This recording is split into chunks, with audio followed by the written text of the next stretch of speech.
pitch. Welcome back to Camry Family Stadium. In for Toby Rowland tonight. I'm Chad McKee alongside Josh Helmer. In fact, Toby is just across the street. He's at the Lloyd Noble Center as Sooner basketball is hosting Missouri tonight. Porter Moser's guys have been hot here recently, trying to continue that against Missouri. Sooner softball is down in Denton, Texas, taking on North Texas. They just started as well. We'll keep you up to date as we breeze through our game here tonight. A look at the starting lineup. First off for the Patriots of Dallas Baptist, second baseman Keaton Grady bats in the leadoff spot, followed by the designated hitter Jake Bennett. Yes, another Jake Bennett. This one is a DBU Patriot. Right fielder is Ryan Martin. He's in the 3 spot, followed by the left fielder Ben Tryon, and then the first baseman Chayton Krause. The shortstop is Dylan Cupp. He'll bat 6th. He's followed by the center fielder Landon Underhill, and then the catcher Adam Bergholt. And batting 9th will be the third baseman Cooper Neville. And for the Sooners in the leadoff spot is third baseman Camden Johnson, followed by catcher Brendan Brock, then first baseman Dayton LaChance. The shortstop Jackson Willits, as always, is in the cleanup spot tonight. He'll be followed by the left fielder Trey Gamble. The DH is Drew Dickerson. He will bat 6th, followed by right fielder Nolan Stevens, then the center fielder Jason Walk, and batting 9th and playing second base will be Kyle Branch. Left-hander Jaden Barfield is on the mound. The Sooners wearing the crisp white uniforms with the Crimson Sooners across the chest and the Crimson numerals as well. Jaden Barfield, 4 starts last year, was very good, been mainly a bullpen guy as he's been in his previous 2 outings this season. He got roughed up a little bit a week ago against Arizona State. What's critical for Jaden Barfield tonight, Josh? I think just throw strikes. That's what Skip told us. Just trust your stuff, throw strikes, and let your defense go make plays for you. Be the 3.54 ERA guy you were a season ago. Sooner defense behind him. 969 fielding percentage, 8 double plays. They've committed 12 errors on the season. And we are ready to go on a beautiful but humid Tuesday night at Camry Family Stadium. In from the right side is the second baseman Keaton Grady, and the first pitch from Jaden Barfield is a little bit too tall. The defense behind Barfield, his battery mate is Brendan Brock. Down at third base is Camden Johnson. Jackson Willits, the shortstop. Kyle Branch plays second base, and Dayton LaChance is down the line at first. The left-hander works out of the stretch full time. And this pitch is swung on and popped up foul over near the Sooner dugout and just over the top of the back screen. I mean, by 6 inches, it went over the top of the back screen and landed foul in the first row of the bleachers. Sooner outfield has Trey Gamble in left. Jason Walk is the center fielder, and Nolan Stevens is in right field. Maybe shaded a little bit toward right center is the center fielder, Jason Walk. Just past 6:30, we are underway. And a 1-1 pitch coming to Keaton Grady. There's a fastball, low 90s for a strike. Very veteran lineup for the Patriots. Grady's a redshirt senior from Elgin, Texas, transferred in from Incarnate Word, and he's been hot lately. 2 hits or more in 3 of his last 4 games, and he hits this one foul over on the first base side, out of play as well. DBU is 8-4. 3 of those losses coming to UTSA, but they had a good weekend, a 3-1 weekend last week with 2 walk-off wins. They had a 5-homer game against Air Force on Sunday. 2-2 pitch, foul tip that's hung onto by the catcher Brendan Brock. A strikeout to start there for Jaden Barfield, 1 down with the bases empty. And that has to feel so good to start that way. Didn't retire anybody he faced, Chad, against Arizona State last outing. It was a nightmarish outing, so that's get him off the blocks positively right there. Here is the DH, Jake Bennett, 6'2 junior from Louisville, Kentucky. His second season at DBU. Barfield's first pitch to the right-handed batter is a little bit low. Last year batted .276 with 12 home runs. Did Jake Bennett. This year batting .326, 6 home runs already. Swings and pops this one up on the infield. Shortstop Jackson Willits, midway between the pitcher's mound and second base, makes the catch, 2 down. So Jake Bennett is retired. That's a big out to get for Jaden Barfield. Bases are clear and 2 men out. And the right fielder Ryan Martin will be the batter for DBU. We touched on it in pregame, but there's a lot of power up and down this DBU lineup, and as you mentioned, Jake Bennett, part of that. Martin also a right-handed batter. First pitch strike from Barfield. Ryan Martin is a redshirt junior from Marietta, Georgia. He was a Division I JUCO All-American last year at Georgia Highlands College. 43 home runs in 2 years there. This pitch is also in there for a strike. Fastball on the outer half. A little bit like the two Sooner catchers, Dayton LaChance and Brendan Brock, both junior college All-Americans last year as well. 0-2. Base is empty, 2 down. No score, top of the first. Barfield readies and releases. Low and away. Hit a ball and 2 strikes.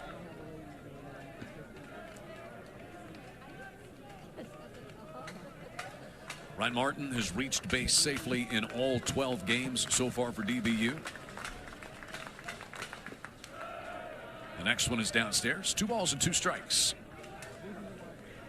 Couldn't get him to chase, low and away, and that time just downstairs, and a good eye from Martin to bring the count back even.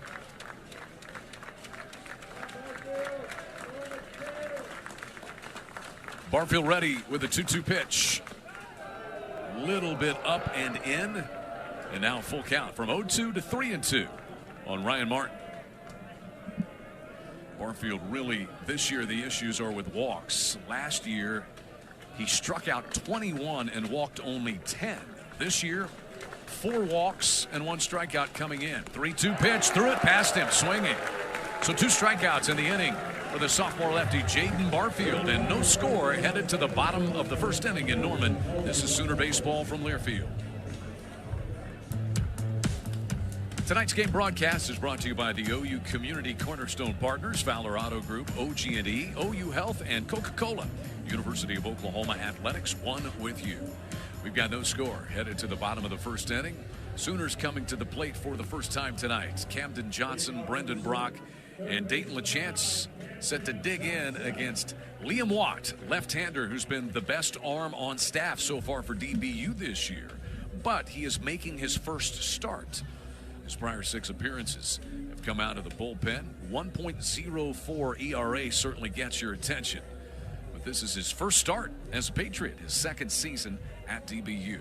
It's a lefty-lefty matchup with the Sooner third baseman Camden Johnson in. First pitch, bottom of the first, and it's a little bit inside. What a start Camden Johnson is off to.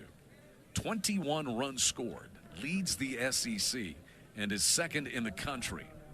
One of those runs was an inside-the-park home run against Gonzaga on Saturday. 1-0 is also inside. 2 balls and no strikes. Camden Johnson transferred in from Wichita State, spent 2 seasons there. Can really run. 12 stolen bases is also 3rd nationally. The 2-0 whacked a towering foul ball that's down the left field line and out of play, sending it to 2-1. But to steal bases, you got to get on base, and he's done a lot of that so far. Camden Johnson batting .361, 2 home runs, 8 runs driven in, and as I said, 21 runs scored. Fans are still kind of matriculating in. They've brought the sweatshirts with them. It was nice and warm in Norman this afternoon as the 2-1 pitch is pulled toward the DBU dugout over on the first base side. That'll send it to 2-2. But we had that rain shower come through about an hour and 15 minutes prior to first pitch. And it's not dropped 20 degrees or anything crazy like that, but it's certainly cooler. And the wind has shifted to kind of a northeasterly breeze. The 2-2 shot to left center field, ranging back. Ben Tryon, the left fielder, and he reaches it about 2 steps shy of the warning track, moving to his left. Pretty good punch put into it by Camden Johnson toward the gap out there, but Tryon was able to chase it down for the first out. Nice little swing on it, and a good opening at bat for Oklahoma. Just hung up for Ben Tryon in that left center area. Here's the catcher, Brendan Brock, in from the right side. And Watt deals him low and away. Swing and a miss, though. And so strike 1 on Brendan Brock. 3 home runs in his last 4 games for the junior college transfer. Leading home run hitter for the Sooners. 0-1 pitch is also low and away. Said it was a no-brainer when Oklahoma came calling. Dad was an OU fan growing up. Just fits with the offensive style of Reggie Willits and Skip Johnson as the 1-1 pitch misses up and away, 2 balls and a strike. Big guy who can hit and run. I don't know whose style that doesn't fit into, though. But the key is Brendan Brock felt like it would be a great fit, and it certainly has been. As the 2-1 pitch is down and away, 3 balls and a strike. And he has split time, playing a little first base with Dayton LaChance. They are alternating first base and catching. You'll see Dayton Taki in there, and one of the 3 of them DHing from time to time. Taki not in the lineup tonight, as this pitch is whacked foul and out of play over toward the Lloyd Noble Center. And the count is 3-2 on Brendan Brock.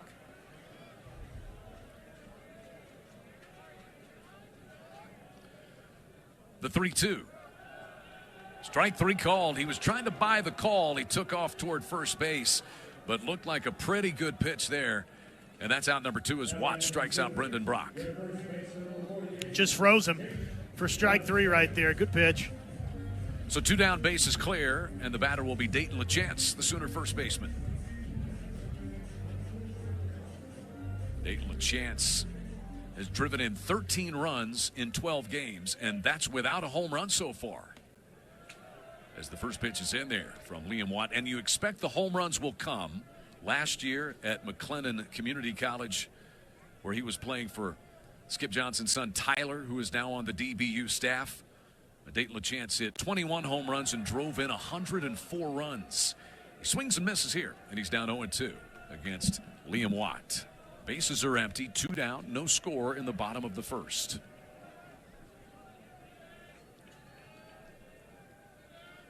Watt's 0-2. Off the end of the bat, bounded toward third, cut off by Cooper Neville. Throw to first a little bit high, but Chayton Krause comes down on the bag for out number 3, and the inning is over. No score headed to the second between 12th ranked Oklahoma and Dallas Baptist. This is Sooner Baseball from Learfield. Game that followed Oklahoma's appearance down in Arlington, and Josh, that was a game that you broadcast, and then also Coppin State, not this past weekend, but the weekend before that, he went an inning and a third scoreless. So he's only given up a couple of hits and nothing in the runs category in his 2 outings as a Sooner. 4 strikeouts has been impressive, and in that New Mexico State game, outs were at times tough to come by, so he was a stabilizing force that night. He will face Ben Tryon, the left fielder. Tryon, Krause, and Cup, middle third of the lineup. And his first pitch is in there for a called strike. Sooner pitching changes are presented by Serta Pro Painters. If you're looking to make a change at your home, the pros at Serta Pro Painters can help with 15% off your interior or exterior project by calling 405-990-8521. This one hit on one hop to the second baseman. Branch moving to his left, easily squeezes it and throws out Ben Tryon. 1 away, bases cleared. Again, we've got no score here in the top of the second inning. These old rivals, they get together once or twice a year. It seems like there's not another scheduled game between these 2 teams this year. Sooners get busy with SEC play, and DBU will go into conference play. Their Conference USA play. They're going to be moving to the Pac-12 starting next year. As this pitch is over the outside half to Chayton Krause. This is the 47th all-time meeting. Oklahoma has a 6-game advantage in the series. 1 ball, no strikes here to Krause. Swing and a miss as he swung through a fastball that was a little bit elevated. Chayton Krause is a senior out of Coppell, Texas. Grayson County Community College, preseason Conference USA Player of the Year. 2-time first-team all-conference already. And the 1-1 missed outside. Krause hit a grand slam against Air Force and had 4 hits, 2 home runs in that game on Sunday. A slugfest.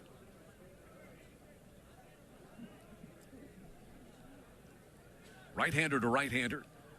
And the 2-1 in there from Williams to Krause, who kind of turns his head sideways and looks back, but Sean Arthur said strike 2.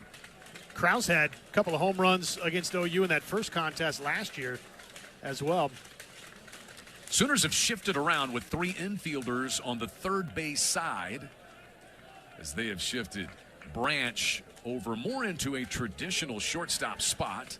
And then Willits is kind of in the hole there with Camden Johnson closer to the bag at third. Lone infielder on the right side is Dayton LaChance. Here's a payoff pitch. Swing and a miss.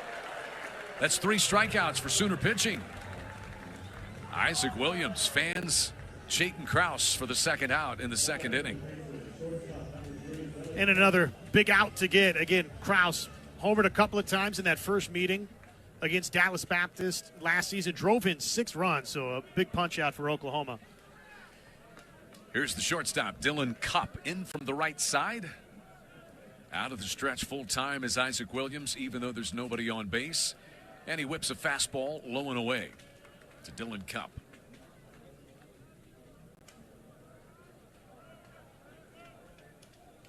Dylan Cupp is out of Cedartown, Georgia. 1-0 pitch. Also outside, so 2-0. He's a transfer from Mississippi State, where he was a teammate last year with OU's Nolan Stevens. It's his first year at Dallas Baptist. 52 games at Mississippi State each of the last 2 years. And he's a former Gatorade State High School Player of the Year. The 2-0 pitch to him. Over the inner half, fastball 95 from Isaac Williams. Yeah, Williams can shove a little bit, Chad. I'm telling you, you come out of the bullpen in college baseball, you better be able to throw 95 or just don't bother opening the bullpen door. 2-1, lifted foul and out of play over on the first base side, so the count squares up at 2-2. Bases empty, 2 down with no score in the top of the second. Oklahoma and Dallas Baptist. Fun to see these two get together in the midweek.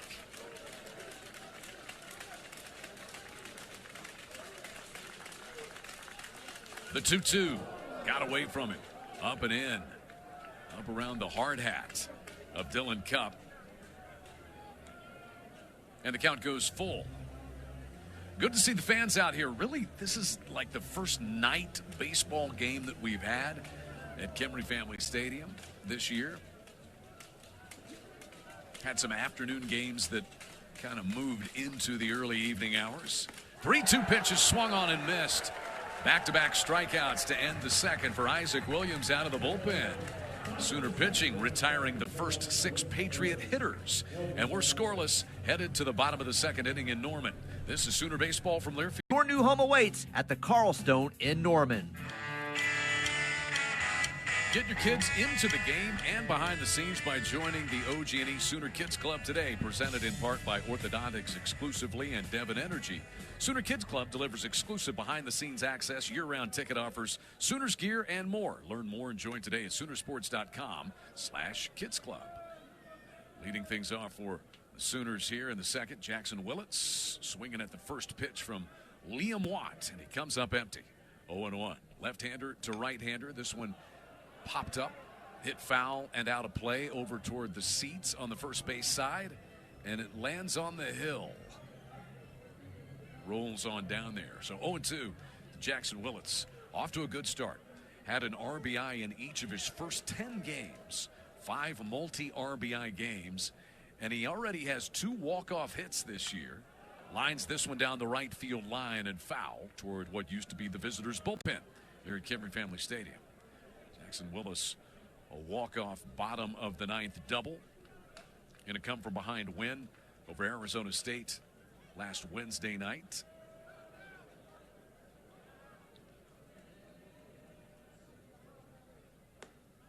Oh, 2 pitch is upstairs. Jackson's younger brother Eli, the #1 overall pick in the Major League Baseball amateur draft last summer. Spring training with the Nationals. The 1-2 pitch in the air toward right field. Ryan Martin had a look at it, now gently drifting to his left, then a little back to his right. Wasn't completely certain about that one, but he squeezes it for the first out in the bottom of the second inning. That will bring in the left fielder for the Sooners, Trey Gamble.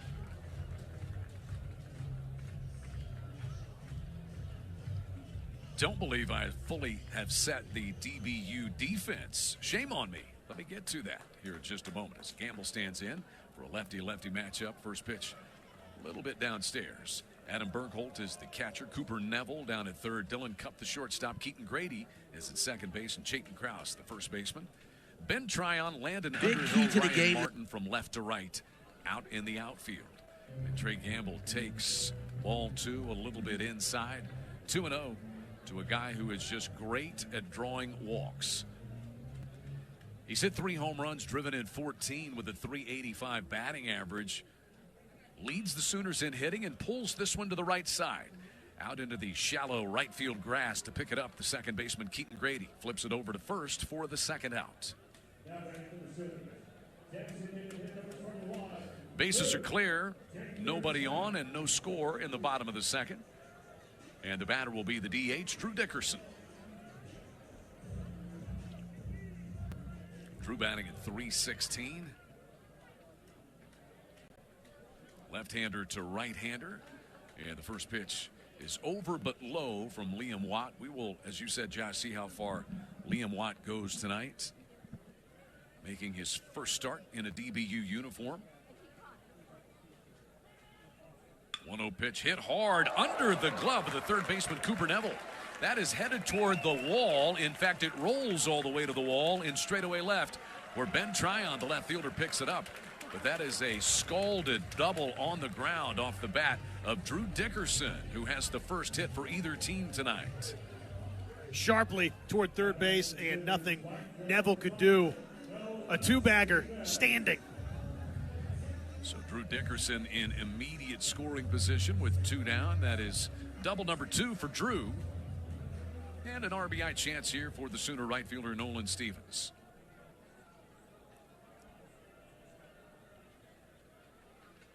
Watt had retired the first 5 Sooner batters that he had faced. There's an off-speed pitch, and he just brings it in over the inner half.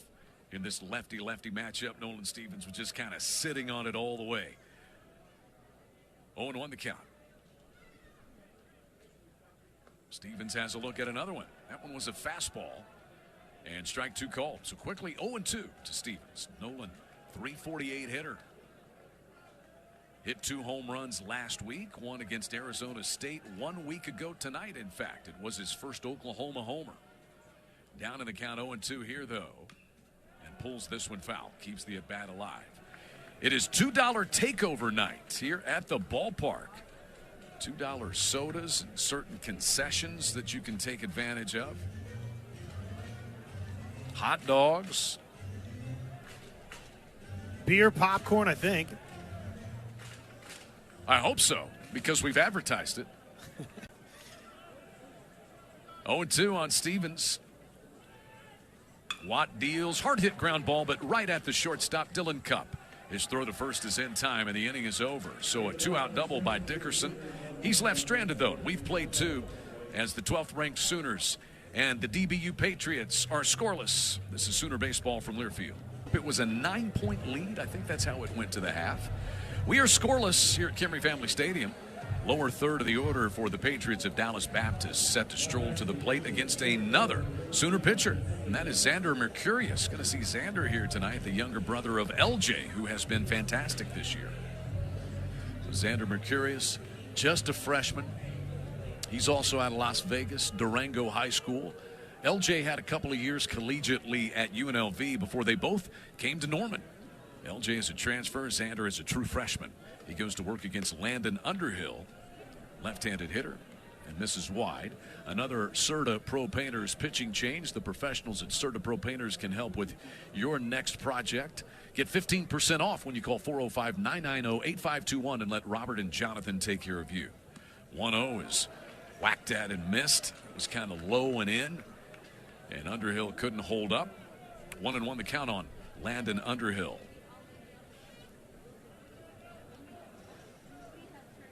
Third appearance for Xander Mercurius. 1-1 pitch, fastball. He went around 97 miles per hour on that fastball.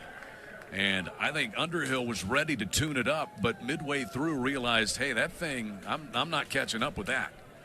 And so the count is 1-2. They did appeal to Seth Buckminster, the third base umpire, with the left-handed batter at the plate. Here's the 1-2. Bounces away from the catcher, Brendan Brock, the count evens. 2 balls and 2 strikes. And Oklahoma has him shifted here, expecting him to pull it on over to that pull side. An inning and 2/3 of work so far. 1 run given by Xander Mercurius this year. 2-2 the count on Underhill, who hits this one foul, slices it out of play over on the third base side. As Josh alluded to, 3 infielders over on the first base side of second base. Willits, the shortstop, is just off the bag and out in very shallow center field. And then the second baseman, Kyle Branch, he is probably 15 feet out into the right field turf. As this pitch is down and in. And I think Underhill's trying to say it may have hit him. Dan Hefner's going to walk out of the DBU dugout. No indication that that ball hit him from the plate umpire, Sean Arthur. He didn't call the ball dead. He didn't say it hit him. And they may have a look at this one. I think they will. Seth Buckminster, the third base umpire, and Sean Arthur get together now. And their compadres join in.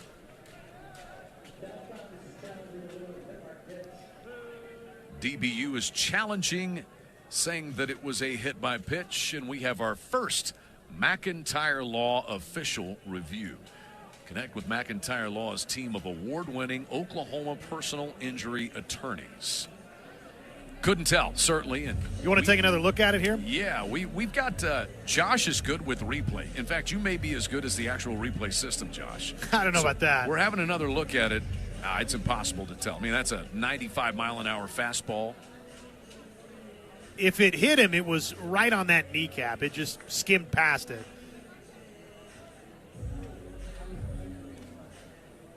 And they're showing the replay, or about to, it looks like, frame by frame in stadium here. I saw no indication from Sean Arthur, the plate umpire. And it wasn't a reaction from Underhill. A lot of times guys get hit or try to buy the hit by pitch call. They react more, I guess you would say, forcefully. He did not. He just kind of walked out of the box, looked over at the dugout, and pointed to his leg. Not that that's an indicator. In the meantime, Xander Mercurius continues to stay loose. We'll remind you that whether Brahms is your stop for burger and ice cream or your weekly trip for groceries from the fresh market, Brahms is proud to be part of your family's tradition. Brahms, farm fresh for over 50 years and proud partner of OU Athletics. And we encourage you to stop by the Sooner Shop. It's the best place to gear up for game day. The Sooner Shop is the official fan shop of OU Athletics, located on the west side of Gaylord Family Oklahoma Memorial Stadium. Online shopping is also always available at shop.soonersports.com.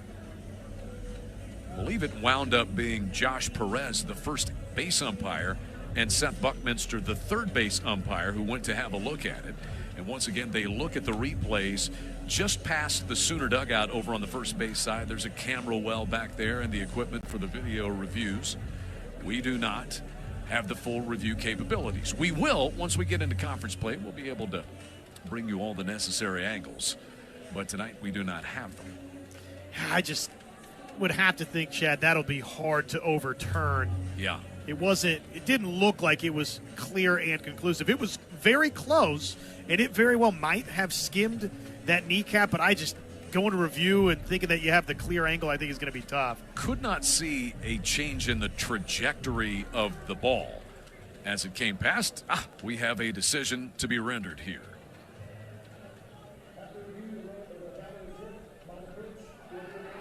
Well, there you go. It's a hit by pitch. So Landon Underhill will take first base on a hit by pitch.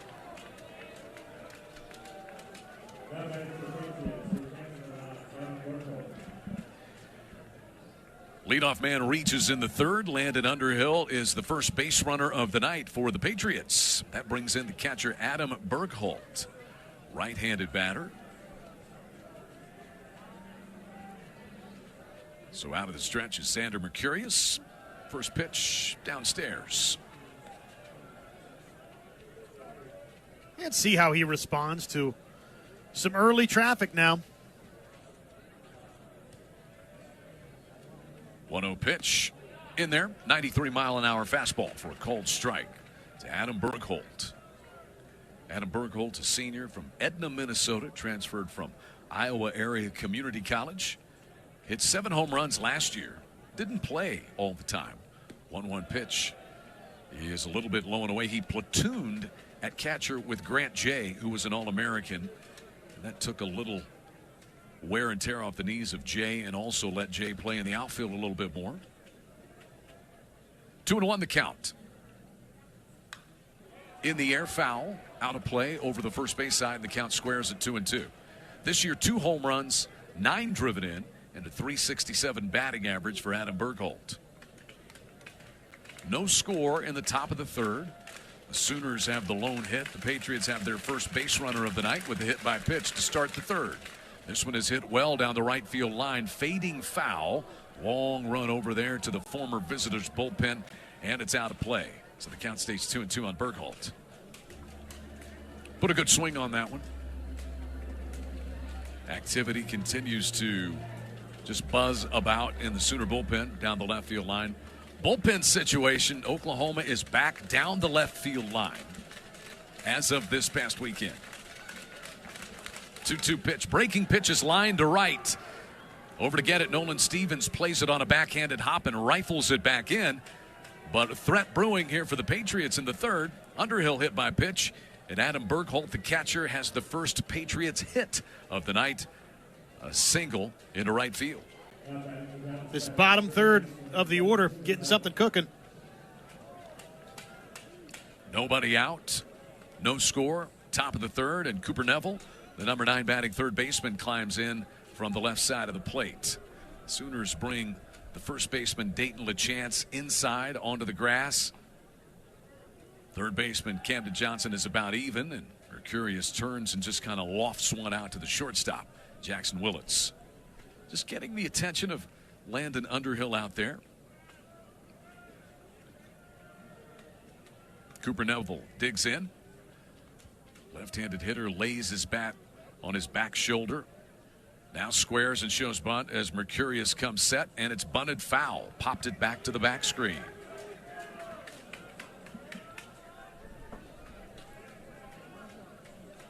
Cooper Neville is a junior from Glendale, Arizona. Honorable mention All-American at Iowa Western after beginning his collegiate career at Grand Canyon University 2 years ago. So this is his third stop.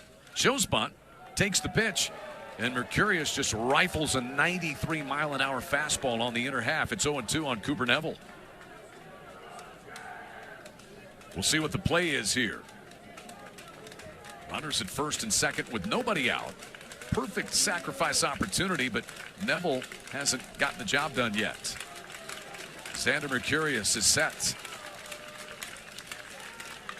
Swung on and popped up to left field. Gamble jogs over near the line into foul ground, and he makes the catch for the first out. Runners have to hustle back in. So Neville wanted to bunt, but with 2 strikes decided to swing away, or was instructed to swing away, and he pops up in foul ground to the Sooner left fielder Trey Gamble. And now ground ball, tailor-made, get you out of this mess.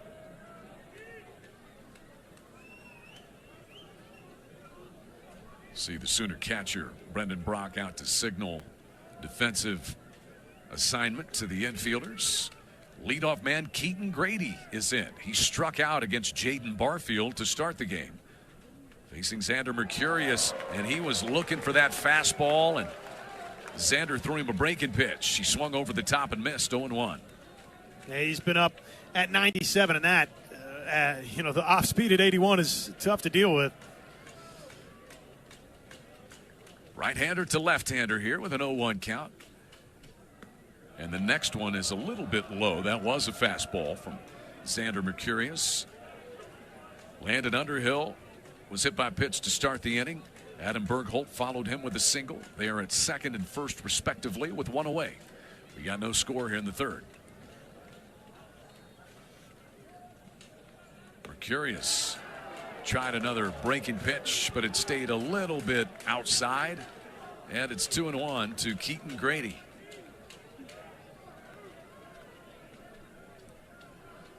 Keaton Grady was first team All-Conference USA last year. Batted .366. 2-1 pitch, fouled back. There's another fastball. A little bit tardy on it was Keaton Grady. And so it is 2-2 to the DBU second baseman.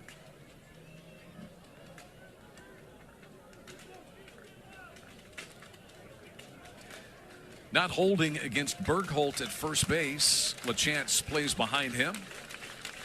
The 2-2 pitch to Keaton Grady. Swing and a miss. Fastball 94, tailing away just a bit from the left-handed hitter. And that's out number 2. That is now 5 strikeouts for Sooner pitching in 10 batters faced so far tonight. From 3 different arms.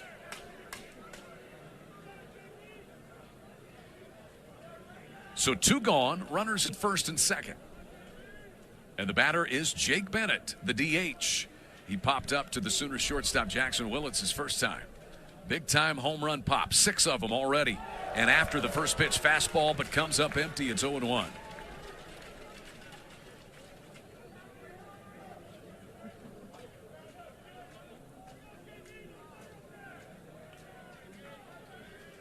Bennett batting .319.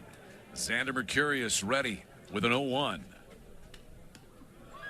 Tried to dot that outside paint, but missed a little bit outside with the fastball.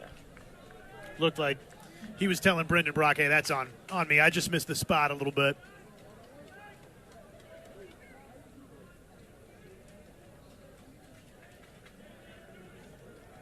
Mercurius looks out at the runner. Pretty good lead out there for Underhill. This one is swung on and hit foul as it flies out of play down the right field line. We'll do it all over again.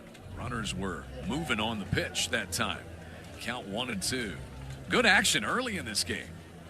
DBU had the first 2 batters reach safely. Xander Mercurius trying to get out of it with no harm done.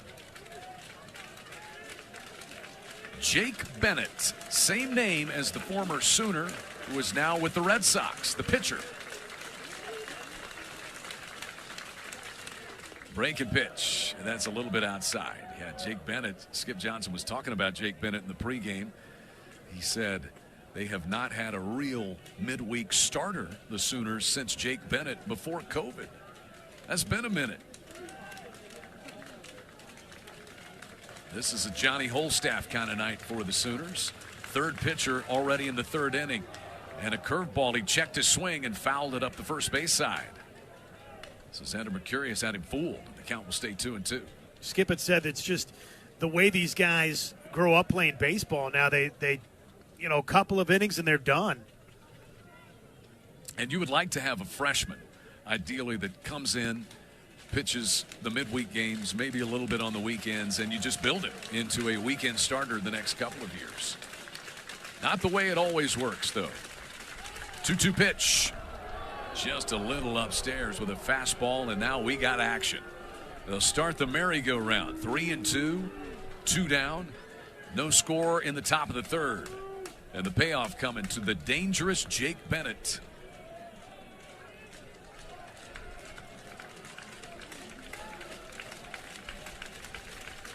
There go the runners. Ground ball to short. Up with it, Willits. Only play is first, and he makes the peg easily. So Xander Mercurius hit a batter, gave up a single, but got the next 3 men unscathed. And we remain scoreless. For DBU, it's no runs on a hit, no errors, and 2 men left. We go to the bottom of the 3rd in Norman. No score between Oklahoma and Dallas Baptist. This is Sooner Baseball from Learfield. Download the app.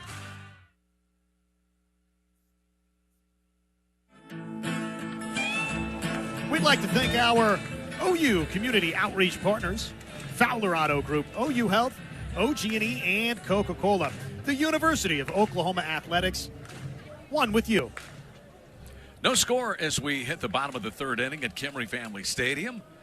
And the Patriots' Liam Watt back out to the mound to begin his 3rd inning of work. He gave a double to Drew Dickerson, but left him stranded back in the 2nd.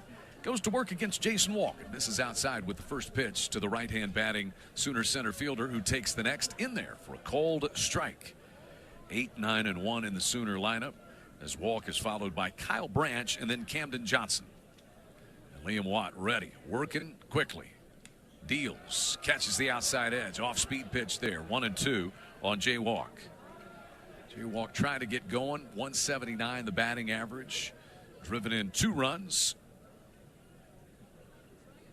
And the 1-2. Good take there. 2 balls and 2 strikes. Fastball missed outside. Liam Watt so far. He has struck out 1, given up the base hit, and no runs. 3-2 to Walk as that fastball is up and away.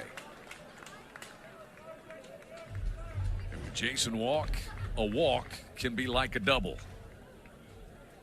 Payoff pitch ready from Watt to the plate. Swing and a miss. Got him to chase one that was outside of the zone, tailing away from the right-handed batter. 1 gone. Second strikeout for the lefty Liam Watt. Liam Watt has been a bullpen arm. First start for him. He does have 6 career outings, longer than 3 innings, and his career-long outing was 5 a season ago. ERA last year was 5.75. As you said, that was all out of the bullpen for the Patriots. He goes to work here against the Sooner second baseman and number 9 batter Kyle Branch. And the first pitch is in here. So Liam Watt transferred before last season from LSU Eunice, where he spent 2023 and 24 with former Oklahoma Sooner Dawson Willis. I know signed as a free agent with the Padres. Dawson Willis, and they actually won a JUCO Division II national title there at LSU Eunice. And Dawson Willis was the defensive national player of the year there. There's a 1-1 pitch. It is outside to the Sooner second baseman Kyle Branch. Kyle a home run and 4 runs driven in. Oklahoma's top 10 win this year came over TCU, and Kyle Branch was front and center, homered and drove in 3 runs in that game down at Globe Life in Arlington. As this next pitch misses outside to Kyle Branch.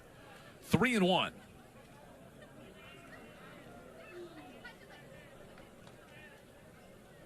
Wide in the pitch. Fouled that one back. There's really no activity out in the DBU bullpen, just kind of some light stretching going on. They've got what appears to be a PVC pipe, and they're doing a little stretching out there. Maybe that would work for us, Josh, if we could borrow that PVC pipe, get nice and limber. As this pitch is hit foul, he slices it over the back screen and out of play on the first base side. Need a little more room in the booth, then we could really make use of it. Yeah. You've got that longer wingspan than yours truly. I just love being able to see into the bullpens. There's lots of activity that goes on in bullpens, more than just throwing, and now we can see it all. There's ball 4 low to Kyle Branch. The bullpen seems like a boring place, but if you would listen to the great stories that my former partner, the late, great George Frazier, Sooner College World Series participant 4 times, longtime big leaguer, the late George Frazier, who we miss, he would tell great stories about being a bullpen reliever. Leadoff man back up there, Camden Johnson taking the first pitch up and away. Sooners have their second base runner here. It's the first walk issued by Liam Watt tonight. Camden Johnson flied out to the left fielder Ben Tryon his first time. Kyle Branch can run. Edges away at first base, held on there by Chayton Krause. And the pitch over the outside corner, evening things at 1-1. Kyle Branch was perfect on stolen bases last year, 14 out of 14. And so far this year, he has not attempted one. The Patriots think that's about to change because they're throwing over.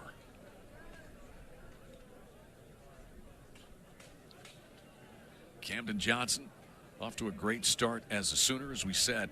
Second nationally in runs scored with 21 of them.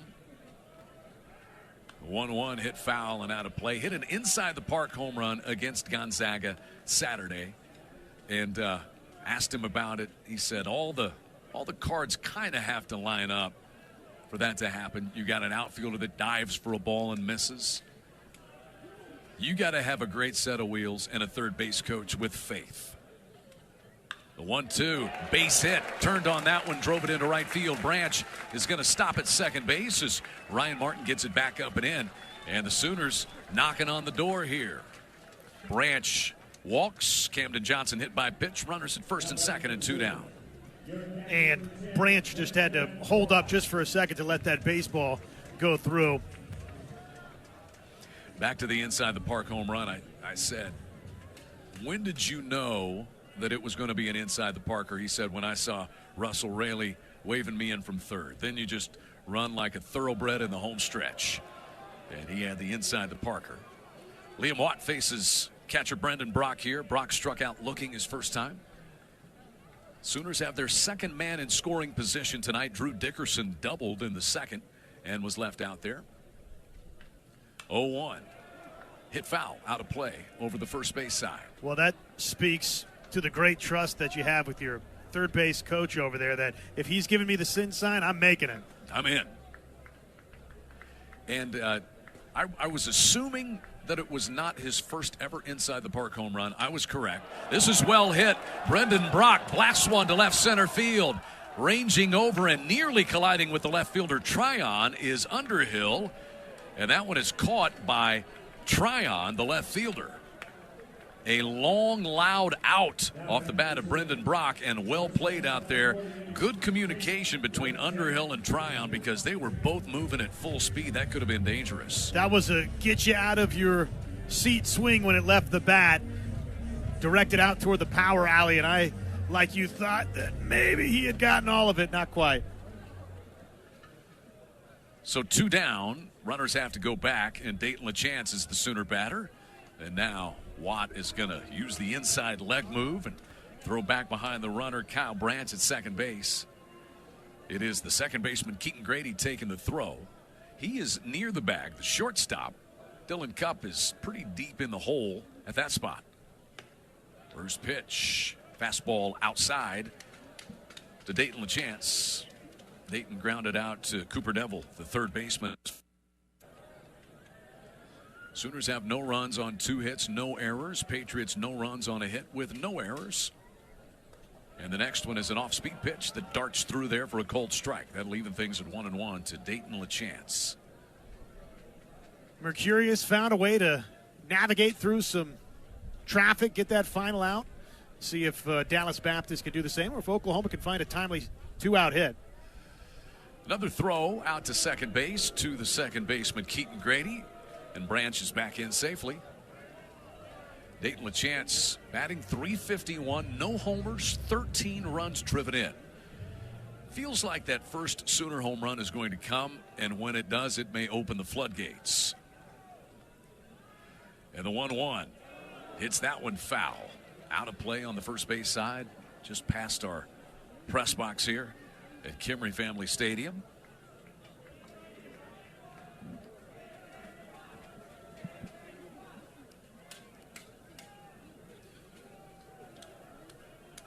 Branch is the runner at second base.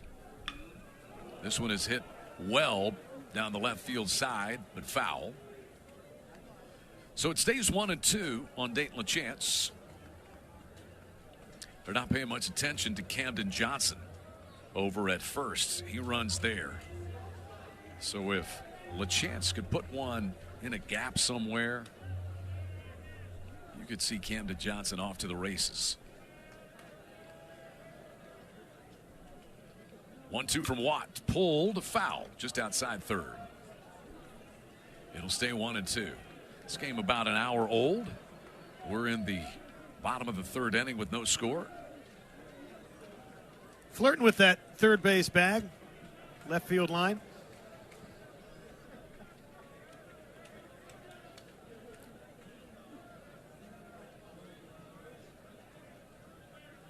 Another 1-2 coming from Liam Watt. Pitch number 49 for the lefty. Back up the middle. It's a base hit to center field.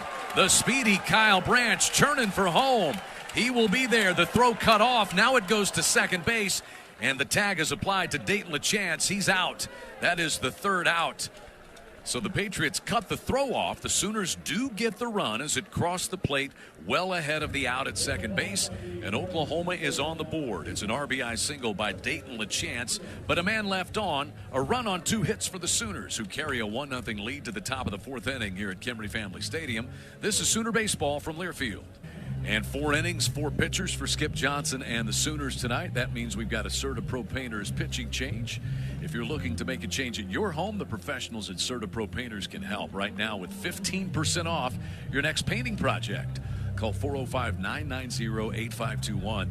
Let Robert and Jonathan take care of you. Reed Hensley has taken care of things pretty well this year as a Sooner, and the right-hander is on out of the bullpen here, Josh. Saw him a couple of times last week, and even in that opening game versus Arizona State that otherwise wasn't a ton of fun for Sooner fans, Reed Hensley's 2 2/3 innings of scoreless ball, that was a bright spot.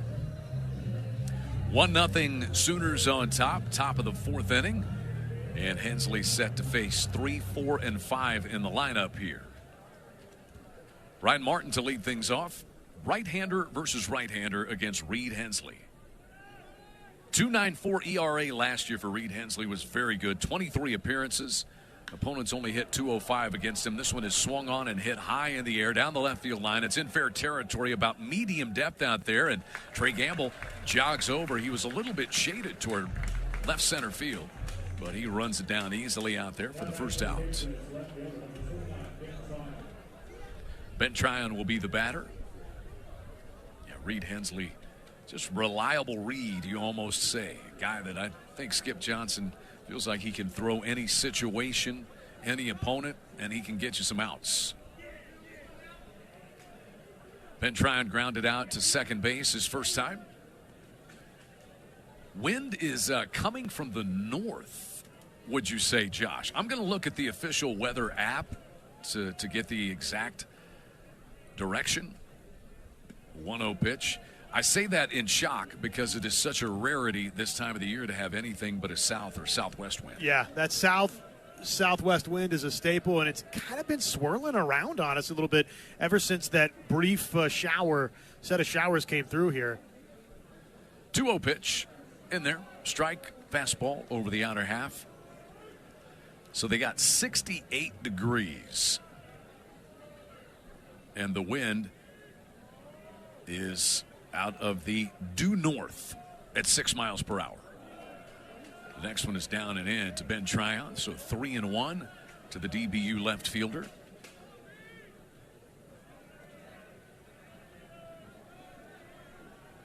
Tryon a .362 hitter, 3 home runs, 11 runs driven in. And there's a fastball on the outer half. Count is all full to Ben Tryon. Junior out of South Lake, Texas, South Lake Carroll High School. 3-2 pitch. Low and inside. That is the first walk issued by Sooner pitching. Xander Mercurius did hit one batter. And so it's a 1-out free pass to Tryon that brings in the first baseman, Chayton Krause.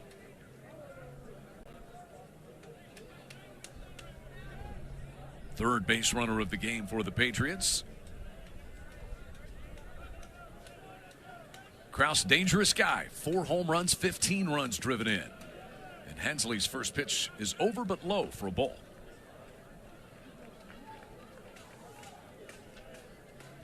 Reed Hensley spent 2021 at Incarnate Word, then went to Tyler Junior College in 2023. And now in his second season as a Sooner, his 1-0 pitch is down the right field line and foul. You know, there's so much talk, and maybe all the talk is about the transfer portal when it comes to recruiting. Certainly a lot of it is, but one thing that's really nice about it is a guy like Reed Hensley, Incarnate Word, a good year or two, then a junior college, and then you can wind up at this level, as he has. And such a valuable piece of that bullpen for Oklahoma. He's an older guy, graduate student now, someone that Skip and his staff really trusts. 1-2, the count on Chayton Krause. Hensley kind of looking over, back at the runner. Ben Tryon, 1-2 pitch is breaking pitch that misses low and away.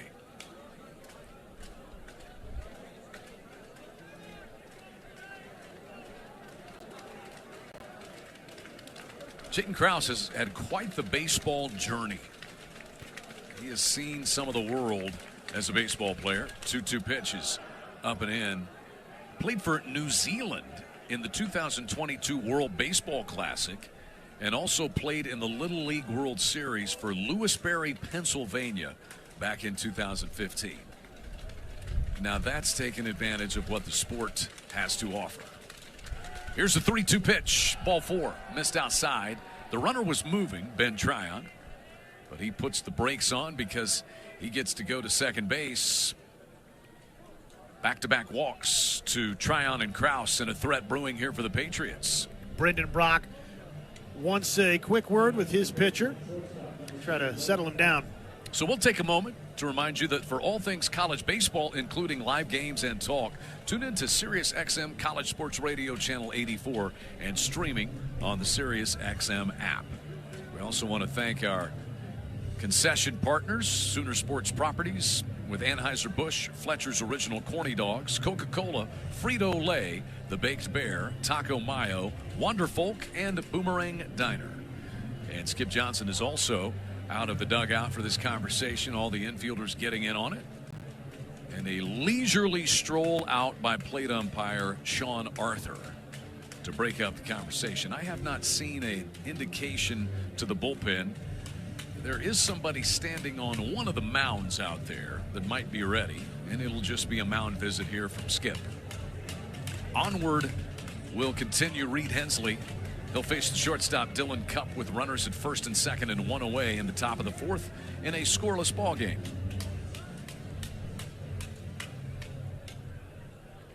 Cupp struck out. That was against Isaac Williams.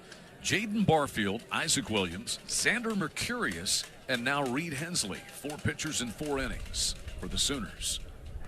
First pitch is right through there. Like he took a little off of a fastball there. He's kind of got a cut fastball that he throws, which is not quite that high velocity, just let it rip pitch. 0-1 the count on Cupp.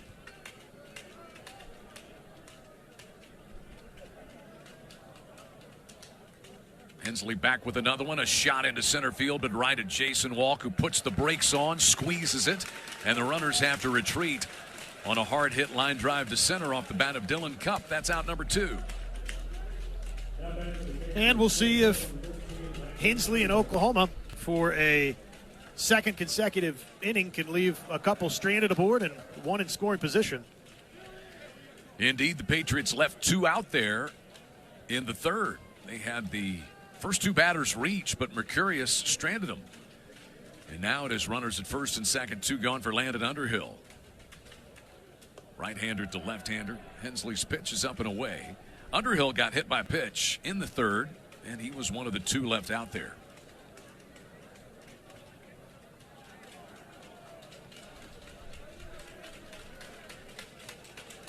Hensley ready with his 1-0. Fouled off the foot of the batter, Landon Underhill. Looks like he's okay. It's kind of shaken out. Josh, I think it got him on his back foot, which is his left foot. Yeah, probably not a ton of fun either way. Kind of a mini shift here for the Sooners. Branch is very close to the outfield grass out at second.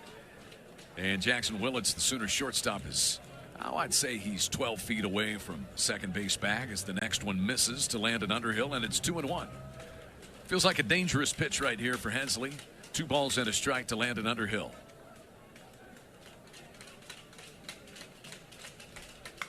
Pulled right at the first baseman. Down to a knee goes LaChance. He'll gather it up, win the foot race to the bag, and that is out number 3. A ground ball to the first baseman, Dayton LaChance. No hits, 2 walks, and 2 men left for the Patriots in the top of the fourth. Oklahoma leads it 1-0, and this is Sooner baseball from Learfield. Planet Fitness is a proud partner of Sooner Baseball with multiple locations in Oklahoma. Planet Fitness can help you with whatever you're getting strong for. Join today. Alongside Josh Helmer, I'm Chad McKee. 1-0 Oklahoma on top. Sooners batting in the bottom of the fourth inning, and Jackson Willett swings at the first pitch. It's a bounding ball toward the shortstop, Dylan Cupp, who fields outside of his body with his left glove hand and throws to first on the move to retire Jackson Willett's shortstop, retiring shortstop for the first out here in the fourth inning.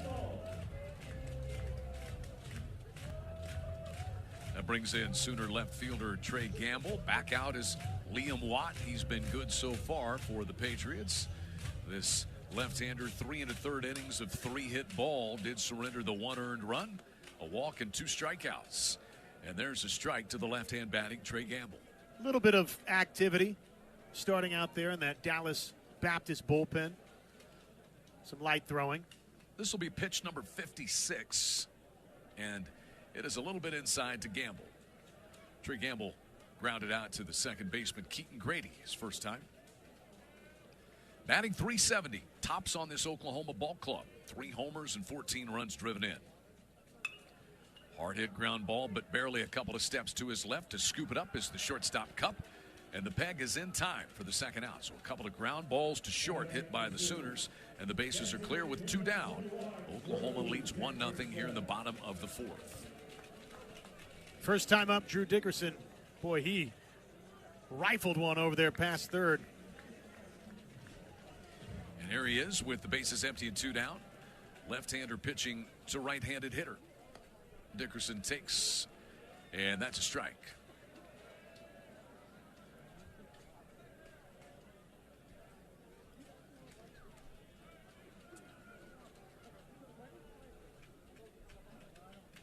Here's the 0-1. Rifled foul over the top of the DBU dugout over on the first base side. Hits the net back screen. That was extended a few years ago to cover the tops of the dugouts. All these great improvements that are ongoing at Kimry Family Stadium. New bullpens, the new batter's eye wall in straightaway center field as Dickerson slashes another one foul and out of play over the first base side. I would say twice the size of the old batter's eye wall. Got the big cutout out in the left center field part of it for the cameras. Another 0-2. Dickerson watches this one go outside. And of course, when the season ends, regular season ends, they'll really start to hammer down on some of the other ongoing improvements here at Kimry Family Stadium. The new clubhouse, the new fan plaza. As the 1-2 pitch is delivered low. 2 balls and 2 strikes. Concessions, bathroom upgrades, some seating changes, all a part of that facelift that will happen here over the next couple of years. But it's looking good already. 2-2 to Dickerson. And he fouls another one out on that first base side.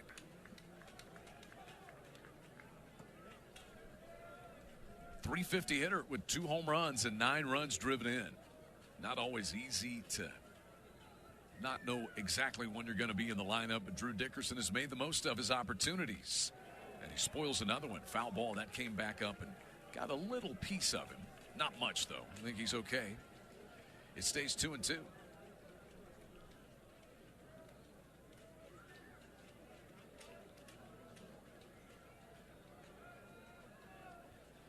Liam Watt. Another 2-2 to the Sooner DH. Dickerson hits this hard on the ground to third. Neville is up with it this time, and his throw to first is in time. The inning is over. 3 ground ball outs in a 1-2-3 fourth inning worked by Liam Watt. It is number 12 Oklahoma 1, Dallas Baptist nothing as we move to the 5th at Kimry Family Stadium in Norman. And this is Sooner baseball from Learfield. Stranded 4. Ready to work is Catalano to Adam Bergholt. Bergholt has the lone DBU hit tonight. It was a single with a man aboard in the third. Patriots had the first 2 batters reach, and then they were both left stranded by Xander Mercurius. Catalano deals outside.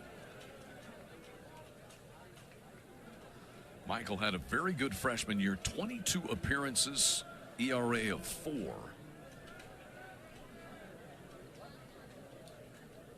And his 1-0. That one is low and in.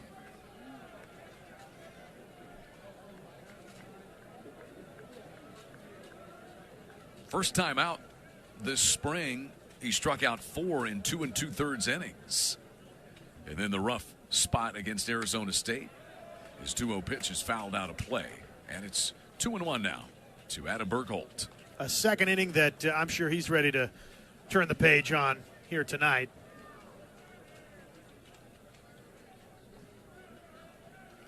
You know, Josh, it's about time. I got to give you time to prepare because it takes a minute for the SEC scoreboard.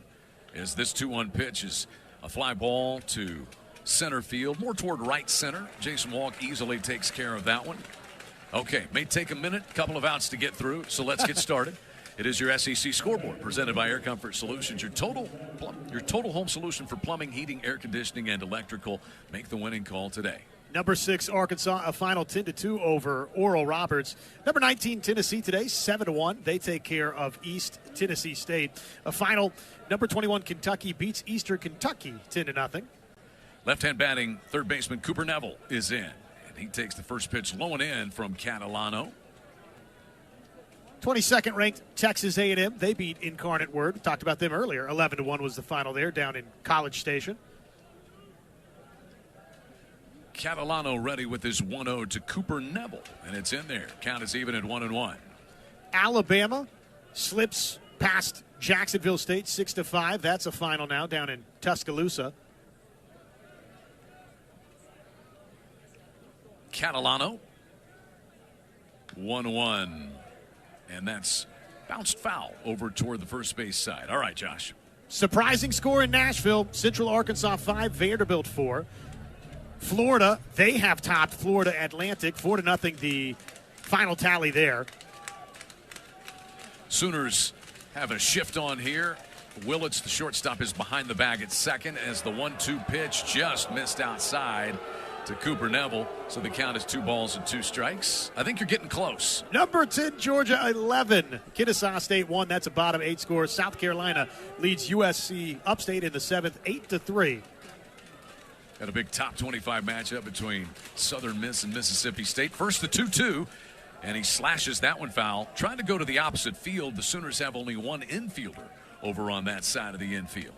In that big showdown, number 11, Southern Miss, 5-0. That's in the bottom of the 4th. They lead Mississippi State down in Hattiesburg. 2 balls, 2 strikes, 1 out.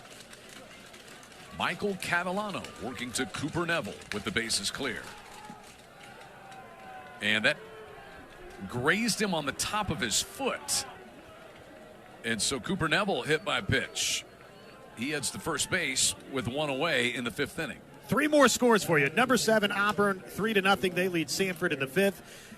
Number 3, Texas, 4-1, trying to stay unbeaten. They lead Houston Christian. That's in the bottom of the 4th. And Ole Miss 5, Memphis 1, bottom 3. Your SEC scoreboard. Well done. And it is presented by Air Comfort Solutions. Here's Keaton Grady, runner at first and 1 away. Sooners lead it 1-0, so the tying run is aboard. And the first pitch is in there to Keaton Grady. He is 0 for 2 with a pair of strikeouts. 1 against Jaden Barfield, 1 against Xander Mercurius. So he's facing his 3rd pitcher of the night. Michael Catalano ready with an 0-1 pitch to Grady. And there's strike 2. Just pumps another fastball through there at the knees. Sooner bullpen continues to be active out in left field. Not much activity out in the DBU pen in right. There's a quick throw over to first. Catalano trying to catch Cooper Neville napping over there.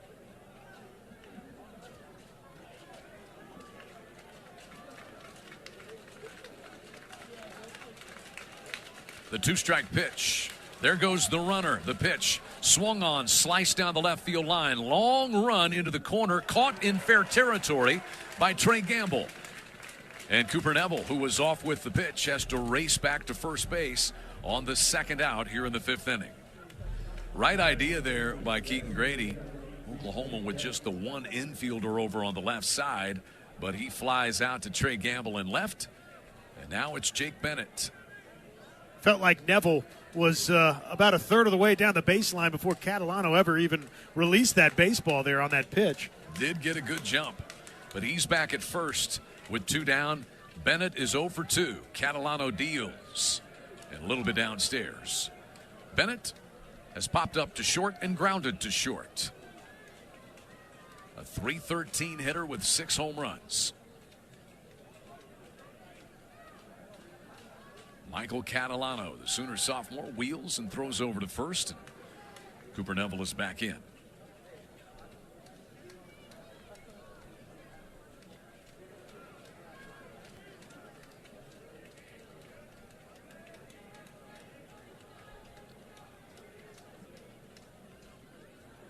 Catalano's 1-0. Hard hit, base hit into right field. Up with it out there is Nolan Stevens. Rounding second is Neville. He'll dive in to third base. And the Patriots have runners at first and third and 2 down on the first hit of the night for Jake Bennett. A lot of room over there on the right side. Bennett just took it through there. And now the tying run is at third. The go-ahead run is at first. The right fielder Ryan Martin stands in from the right side. That is the second hit for the Patriots tonight. Sooners have 3. 1-0 Oklahoma with 2 down in the top of the 5th. And a first pitch fastball in there on the inner half from Catalano. Important first pitch strike right there.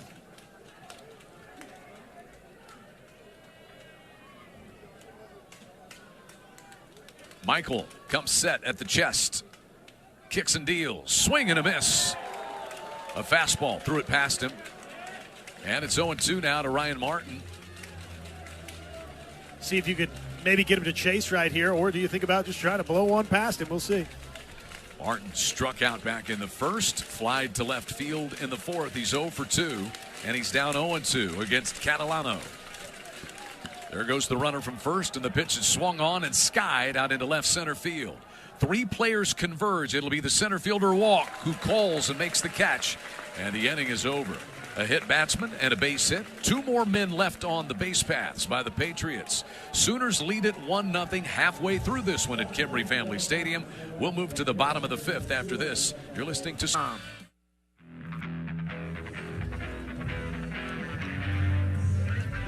Oklahoma as we reach the midway mark on this Tuesday night at Kimry Family Stadium. 12th ranked Sooners lead the DBU Patriots 1-0. It'll be the lower third of the Oklahoma lineup here to face Liam Watt, who is back out there. This left-hander, so far 66 pitches, 3 hits, 1 earned run, 2 strikeouts, and a walk. Nolan Stevens in from the left side. Lefty-lefty matchup. First pitch is down and in to Nolan. I think you have a softball final score.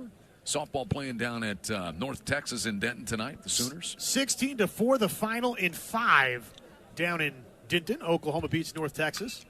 Stevens skies this one to left field. Ben Try on the left fielder stares at it and comes in, but he'll be called off by the shortstop, Cup.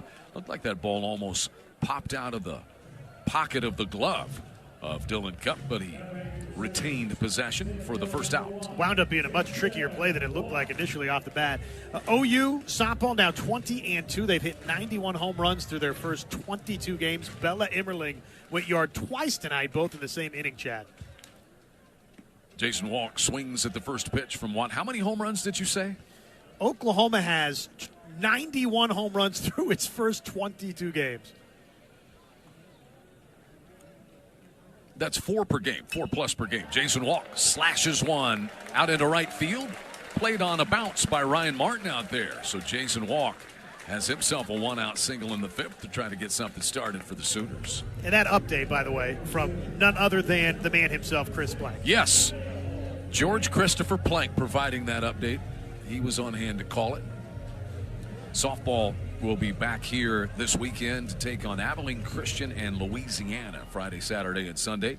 We'll be busy here at Kimry Family Stadium as Santa Clara comes in, the final non-conference weekend of the year. Here's Kyle Branch for the Sooners. Walk leads away from first. When's he going to go? When will Jason Walk go? First pitch is downstairs to Branch. He walked and then scored on the base hit by Dayton LaChance. That's the only run so far. It came in the bottom of the 3rd. There's a little step-off throw by the left-hander. Straddling the pitching rubber and steps that back foot, his left foot off, and whips it over to the first baseman, Chayton Krause.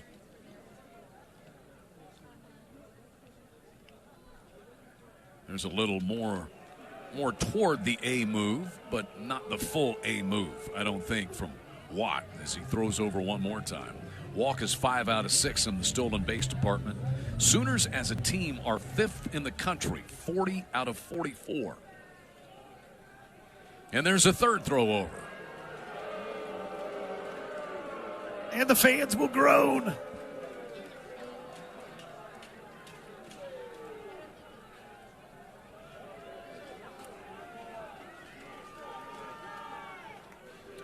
One ball and no strikes to Kyle Branch. To the plate it comes this time, up and away. That's the thing that speed does. Puts the pressure on opposing defenses, especially the guy who's got to throw it to the plate after throwing over to first base 3 times.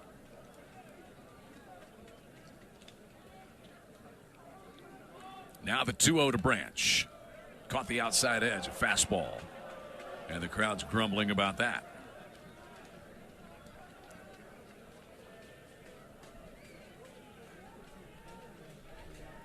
Sooners have 4 hits after the base hit by Walk. And he throws over again. This time, Walk is back in standing. You know, it brings the Kimry Family Stadium to life in a way, too, those throwovers.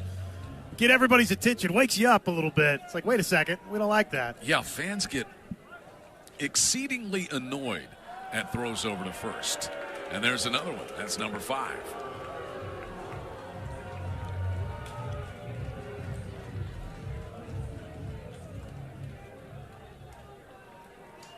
The count is 2-1 on Kyle Branch. There goes Walk. The 2-1 swung on and missed. The throw by Bergholt is on time. It's on target, and he's out. Well, that was the matchup that we thought we would see. And Adam Bergholt is able to throw out Jason Walk. Only the second time Jay Walk has been caught stealing. So the 1-out single gets erased on the caught stealing. And a 2-2 pitch with 2 down and the bases clear is ready for Kyle Branch. Full count. The pitch missed low. Great throw down and a terrific tag applied by Keaton Grady. Second time Walk's been caught stealing. The 5th the Sooners have been caught. And there's a swing and a miss. So it looked promising, but Liam Watt slams the door with a little help from the catcher, Adam Bergholt. The caught stealing, and 2 pitches later, a strikeout. Just like that, the deal is done. We're through 5 in Norman. 12th ranked Sooners on top of Dallas Baptist, 1-0, and this is Sooner Baseball Network. Well, your totals through 5 innings tonight for the Sooners. A run on 4 hits, no errors. They have left 2 men stranded. Dallas Baptist, no runs, 2 hits, no errors. And they have left 6 men on the base paths. First Sooner pitcher to go more than 1 inning is going to be Michael Catalano. He's out for a 2nd inning of work. And he is set to work to the middle third of this DBU lineup, beginning with left fielder and left-handed batter Ben Tryon. The right-hander missed outside. Now there is current activity in the pen. So though Catalano starts this inning, there's no guarantee that he goes further than even this hitter. Ben Tryon walked in the 4th. He's 0 for 1. And Catalano has missed with 2 straight outside. 2-0.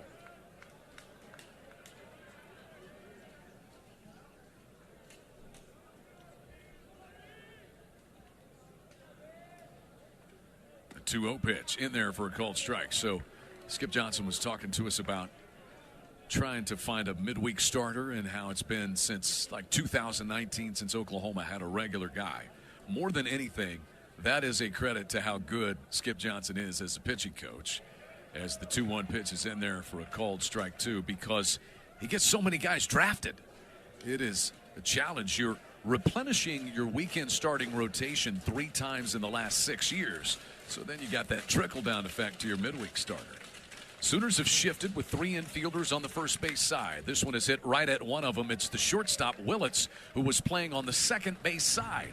And he picks it up and scoots it over to first to retire the speedy Ben Tryon for the first out.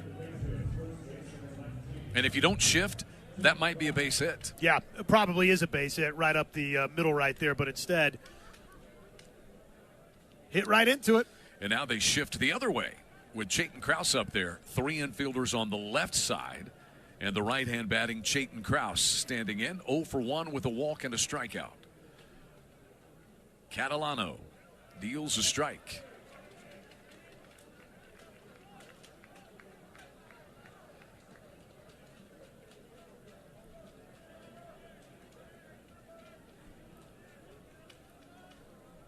The sophomore right-hander readies the next and blazes a 93-mile-an-hour fastball inside to even things up at 1-1 to Krause.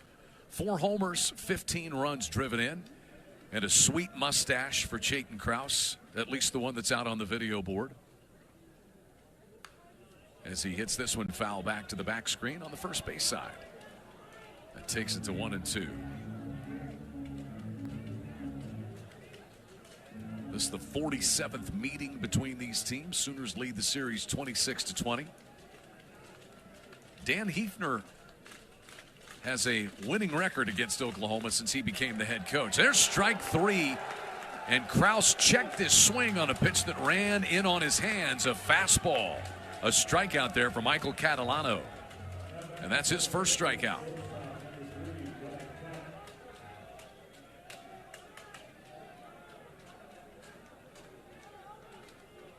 Bases are clear and 2 gone. That is 6 strikeouts for Sooner pitching tonight. Here's Dylan Cupp, the shortstop. Taps the first pitch foul off of his foot. And it's 0-1. Dylan Cupp has struck out and lined to center field. Michael Catalano pitched out of a jam in the 5th inning. Hit a batter, gave up a single, but then got a fly ball. He's retired 4 straight now. And his 0-1 to Dylan Cupp. Fouled off of the plate umpire, Sean Arthur. And down he goes.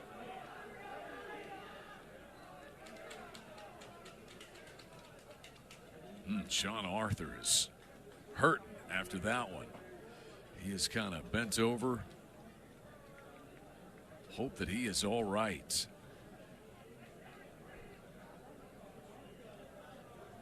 That will certainly rattle your cage. Went right off of his face mask.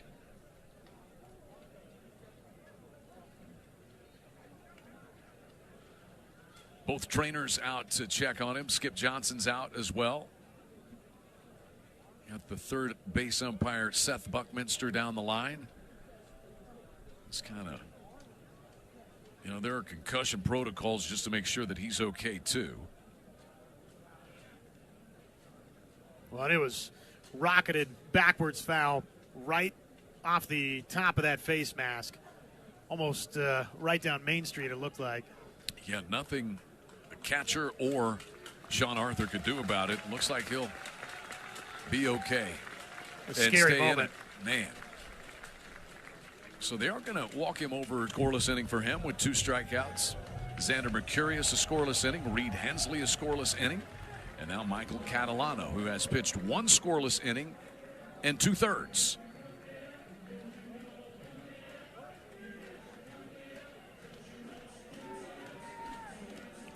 Three-man umpiring crew. I think that's what we're going to go to here. So Sean Arthur has still not emerged, and I believe they will allow Catalano whatever time he might need. And I think that is Josh Perez, who was the first base umpire, if I'm not mistaken. Forgive me if I made a mistake. They tell us where the umpires are to start the night. When there is shuffling, then it is a guessing game. But we'll find out for sure. And Catalano will be afforded warm-up pitches here. And we Hope for all the best. Wish the best for Sean Arthur, taking that foul ball off of his face mask and unable to continue at least at this point. So we'll go on with the 3-man umpiring crew. Once again, 2 down for DBU. And we're in the top of the 6th inning here at Kimry Family Stadium. Game approaching the 2-hour mark.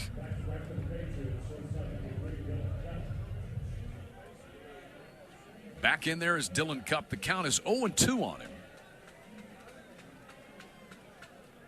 And Michael Catalano set to go.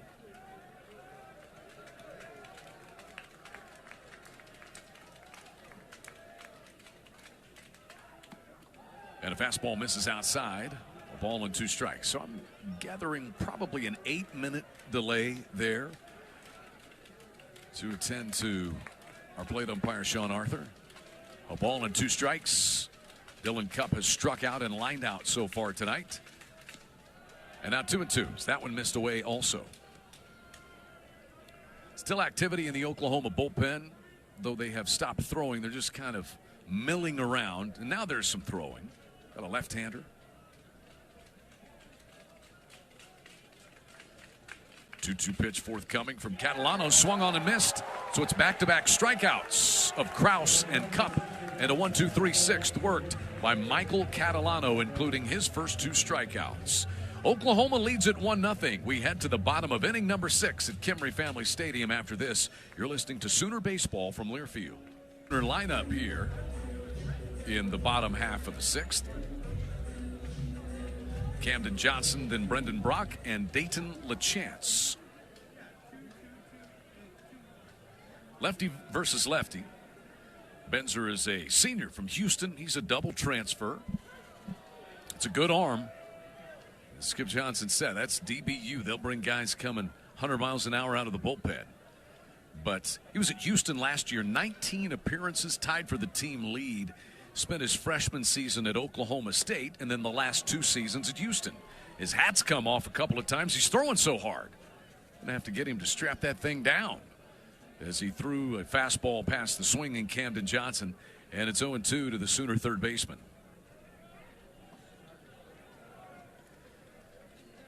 Camden singled in the 3rd when the Sooners scored their run, and the 0-2 pitch is up and in. He's also flied to left field. Dayton LaChance drove in Kyle Branch with that base hit back in the 3rd. Here's the 1-2. Checked his swing, pitch outside, and they ring him up anyway. The appeal down to the third base umpire, Seth Buckminster, and he said, nope, Camden Johnson went around, and that's the first out in the 6th inning.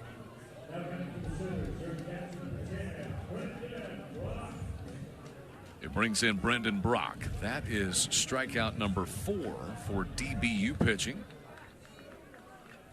3 for Watt and the first for Benzer. He faces Brock, who's 0 for 2 with a strikeout looking and a fly ball to left. First pitch misses. And you hate to play the what-if game a little bit, Josh, but back in the 3rd, you know, LaChance had that base hit. It scored Branch. Camden Johnson was going to be at third base, but the Patriots cut the throw home off and threw out Dayton LaChance, who was trying to go from first to second. He was just trying to sneak over to second base, and the Patriots knew they had no chance to throw out Kyle Branch, so they cut it off and threw out LaChance. That was the 3rd out. Here's the 2-0 pitch, and it's in there, called strike to Brendan Brock, 2-1. Yeah, would have loved to have given Willits a chance there. Sooners on the corners.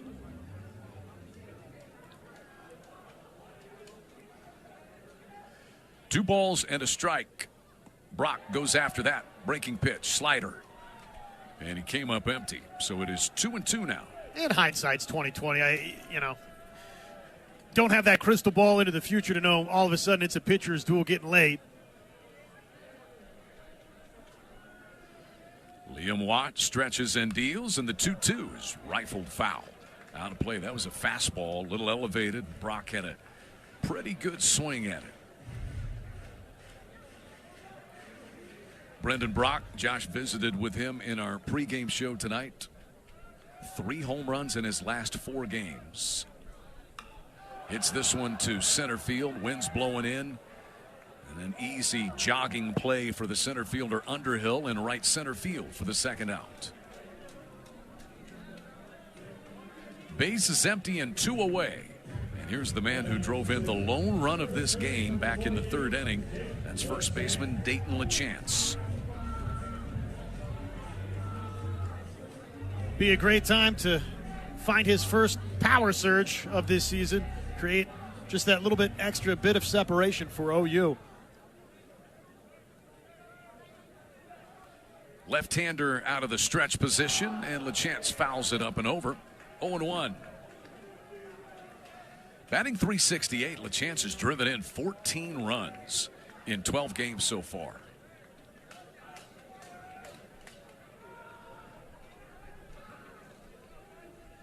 Out of Sherbrooke, Quebec, Canada, and McLennan Community College. As we mentioned, McLennan Community College, he was coached by Tyler Johnson, Skip's son, who is now on this Dallas Baptist staff. And as we talked with Skip in the pregame show, he said, hey, there's no blood ties once you get into the heat of battle. That's right. You can't think about who's over in that other dugout. He said he was very proud, but on this night, yeah. Certainly very proud Tyler to make that jump as the head coach at McLennan to DBU. As the 0-2 pitch, it's a called strike 3 to Dayton LaChance. So 2 strikeouts out of the bullpen for Michael Benzer. He works a 1-2-3 6th inning on the bump for DBU. And this game is 1-0 Sooners headed to the top of the 7th inning. This is Sooner baseball from Learfield. Oklahoma pitcher of the night, it is left-hander Gavin Jones. And pitching changes are presented by Serta Pro Painters. If you're looking to make a change at your home, the professionals at Serta Pro Painters can help. Right now, you can get 15% off your next painting project by calling 405-990-8521 and letting Robert and Jonathan take care of you. So Gavin Jones needs a little bit of a bounce back here. And we've seen Catalano and Barfield come back from rough outings the prior timeout. We'll see about Gavin Jones. Set to work to the lower third of this lineup for the Patriots. Landon Underhill leads off, and he takes a strike from the lefty. Underhill, 0 for 1, got hit by a pitch in the 3rd and was left stranded, and then grounded out to first baseman Dayton LaChance in the 4th.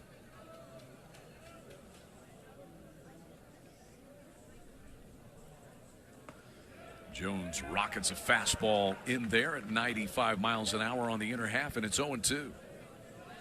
Reliable arm as a Sooner last year. 22 appearances, 28 strikeouts, and 7 walks. But walks have been the big problem for him so far this year. This one is bounced foul, or I should say bounced right back to the pitcher. Thought it was going to be a foul ball, but I think it hit the front of home plate was what I heard, and Gavin Jones is able to pick it up and toss to first to retire Landon Underhill. Little chopper, comebacker right over there. Gavin Jones fielding the position and has the first out here of the Hal Smith 7th inning. Hal Smith Restaurant Groups. They'll feature game day cravings with their wide variety of restaurants available across the Midwest. Visit HalSmithRestaurants.com for the list of restaurants. Welcome to the 7th inning of Sooner baseball. In there is Adam Bergholtz. He singled back in the 3rd, fly to center field in the 5th, and he takes an opening strike from Gavin Jones.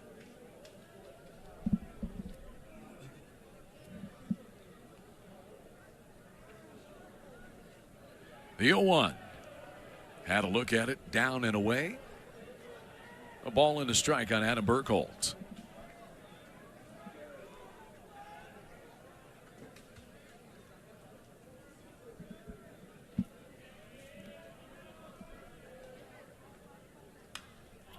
This one hit in the air, foul. It flies out of play over the first base side.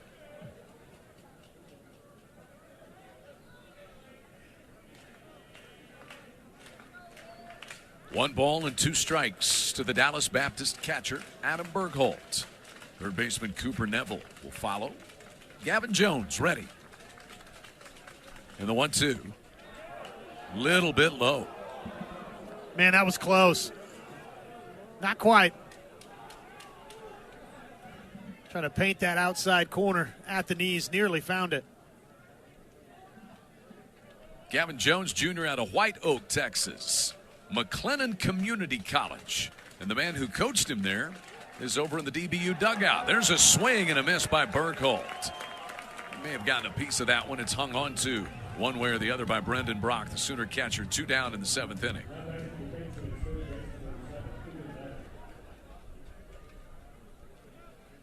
Cooper Neville, the third baseman, is the batter. Bases clear, 2 down, top of the 7th.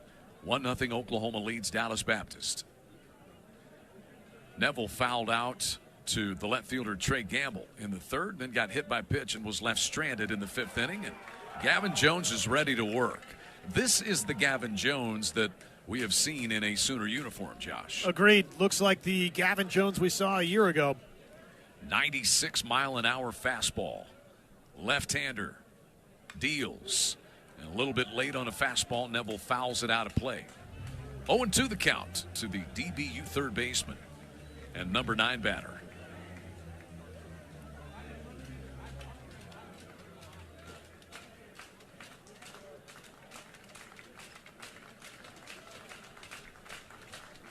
Jones with an 0-2. Pulled foul toward the Patriots dugout over on the first base side. So it'll stay 0-2.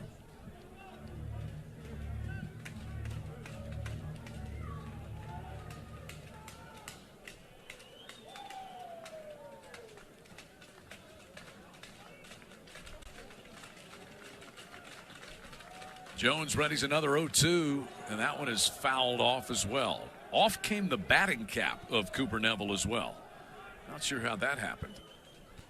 He swings so hard, he just threw it off.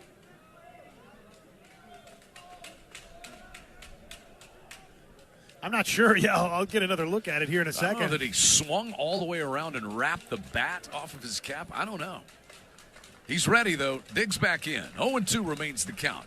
And Gavin Jones deals. Strike 3 called, a fastball at 96. How about back-to-back strikeouts for Gavin Jones and a 1-2-3 7th inning? Let's stand and stretch. 7th inning stretch time. Oklahoma leads Dallas Baptist 1-0. Headed to the bottom of 7. This is Sooner baseball from Learfield. Norman, Cup Pop, Norman NCED, Midway Deli, and you can learn more by visiting Soonersports.com for more information. All right, Josh, here we go. Bottom of the 7th inning. Oklahoma leads Dallas Baptist 1-0, and back out to the mound for his 2nd inning of work is Michael Benser, who looked good in his first appearance. He retired the Sooners in order. He'll deal with the middle third of the Oklahoma lineup here. Jackson Willits, Trey Gamble, and Drew Dickerson. Benser deals high to Jackson. 1-0 pulled foul just outside the bag at 3rd. 1-1 now. Lone run came on a Dayton LaChance base hit back in the bottom of the 3rd.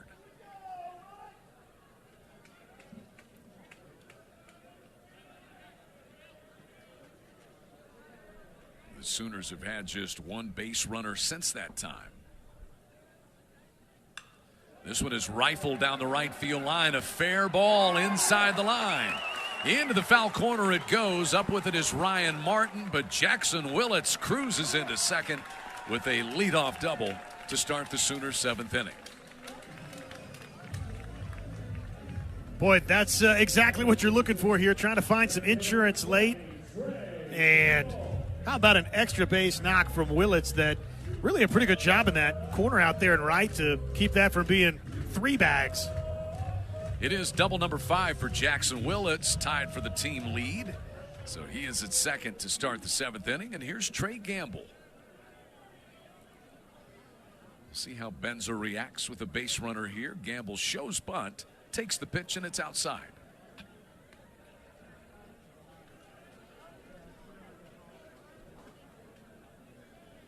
Trey Gamble is grounded out to second and grounded out to short so far tonight.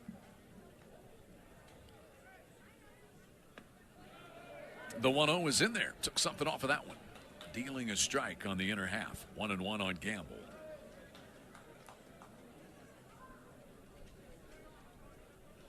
Trey Gamble Stands in batting .357. He has clubbed 3 home runs, driven in 14. And that one is upstairs to him. 2 balls and a strike. It's been a bullpen night for the Sooners. The Patriots got a really good start from Liam Watt tonight. He went 5 innings in his first start as a DBU Patriot. 5 innings, and he gave 4 hits and 1 run. Yeah, I don't know what the weekend rotation looks like at Dallas Baptist, but I'd be thinking, well, just in case, maybe somebody's making a little bit of a case. No doubt.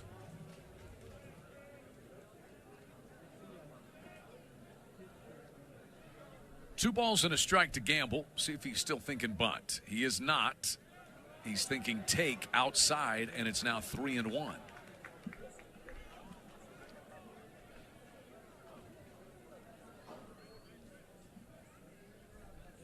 That is 26 doubles, beg your pardon, 27 doubles for the Sooners on the year. 2 tonight. 3-1 to Gamble. Out in front of that one. Pulled the string on him. And it's 3-2 on Trey.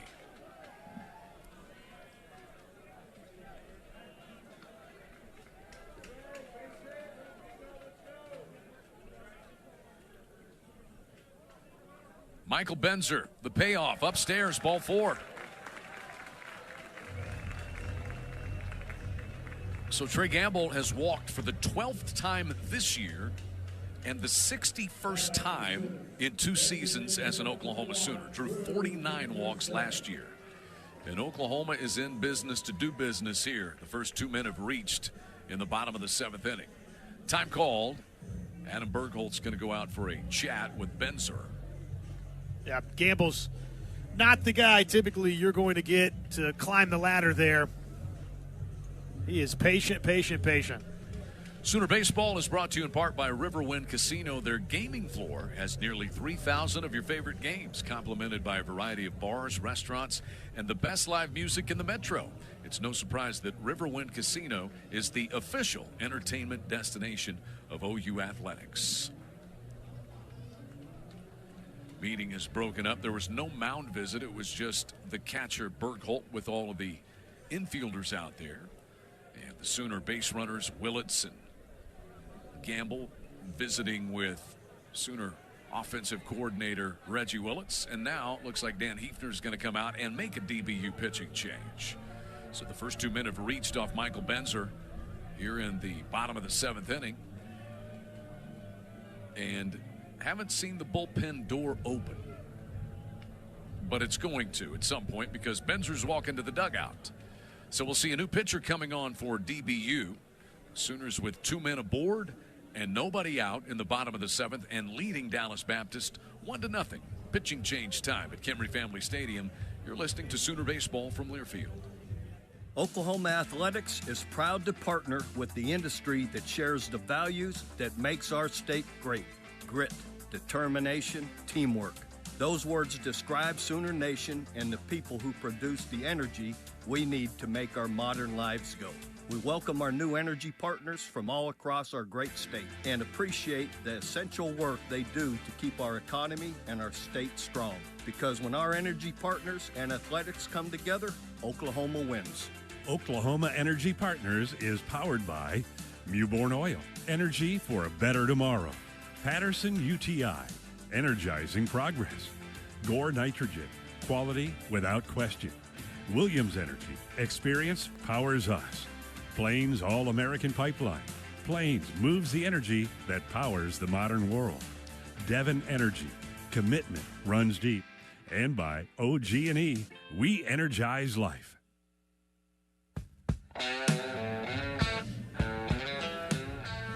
Well, we see the 3rd Dallas Baptist pitcher of the night. It is a right-hander, Avery Duncan. He is 6'2", 189 pounds from Green Bay, Wisconsin. And he will come on in a tough situation. Runners at first and second for the Sooners and nobody out in the bottom of the 7th inning.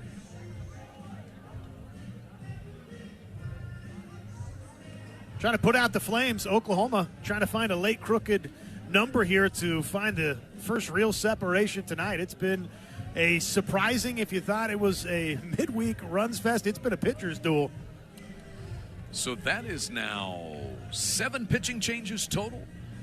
And our friends at CertaPro Painters are getting their money's worth. If you're looking to make a change at your home, the professionals at CertaPro Painters can help.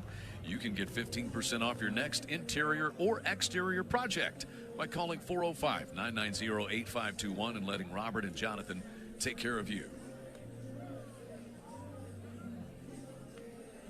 So Avery Duncan, after Liam Watt and Michael Benzer, Watt went 5 innings, Benzer 1, plus the 2 runners here in this inning.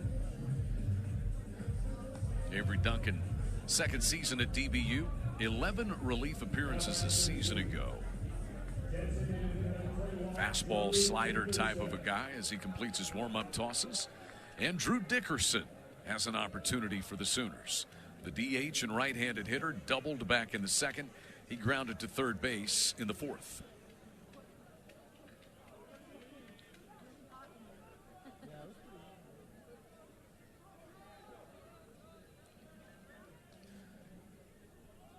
Three-quarter pitcher hurls one in there. Bunt shown and offered by Dickerson, and he came up empty. It is 0-1. So the Sooners trying to move the base runners along, but tough against this side-winding right-hander. Really closed off as he comes set. You can almost see the numbers on his back, even if you're the hitter. Slings it in there. Bunt shown. Strike 2 taken. And Dickerson just not getting a real clean look, I don't think, at the pitcher, Avery Duncan. He's in a hole 0-2.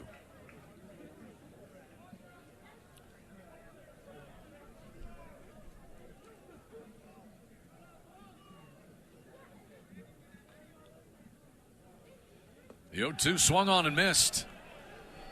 So a couple of failed bunt attempts and then a strikeout of Dickerson, 1 away. Now Nolan Stevens, the right fielder. Again, Jackson Willits doubled. Trey Gamble walked off of Benzer. And Stevens trying to accomplish something off of Avery Duncan. Nolan is 0 for 2. He's grounded to short and popped to short tonight. Right-hander to left-hander. Duncan throws in behind Jackson Willits at second base.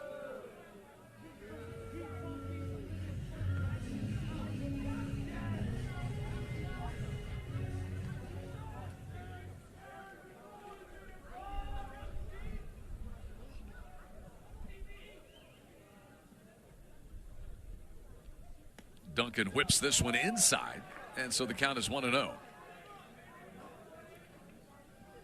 Nolan Stevens, .320 hitter, 2 homers, 8 runs driven in.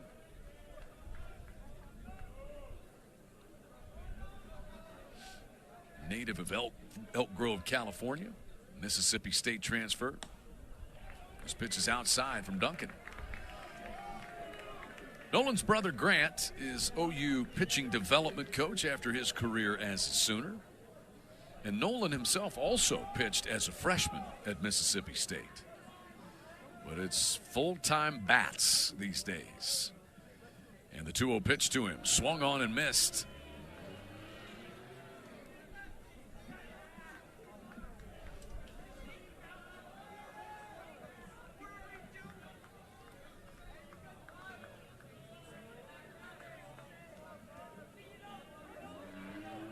Avery Duncan with a 2-1 pitch, and that's low and in, ball 3. The umpiring switch with the foul ball taken by Sean Arthur, and he had to leave the game. So it's a 3-man umpiring crew. John Perez is indeed the plate umpire. Brandon Mizzen is at first, and Seth Buckminster, your third base umpire, who's now out there in the field with no official second base umpire. 3-1 pitch in the air, deep left field. Ben Tryon is back. The wind blowing in tonight, and Tryon's got plenty of real estate.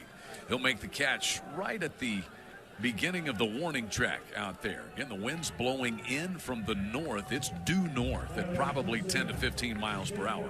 Not telling you that that ball leaves the ballpark on a regular night, but I'll promise you that a week ago tonight when it was 20 miles an hour out, that thing was gone. Yeah, agreed. It's definitely gone a week ago, but up to Jason Walk now. Trying to find some insurance. First 2 men reached. Double by Willits. and a walk to Gamble, but a strikeout of Dickerson and a fly ball by Stevens. And it is indeed Jason Walk, right-hander dealing to left-hander. 94-mile-an-hour fastball, and Walk was kind of moving out of the way of that pitch as it tailed. It looked like back across the inner half. Walk had a base hit to right field his last time up, then got caught stealing. He's also struck out tonight, so 1 for 2. 0-1 the count as Duncan wheels and throws in behind Willits, the runner at second base again.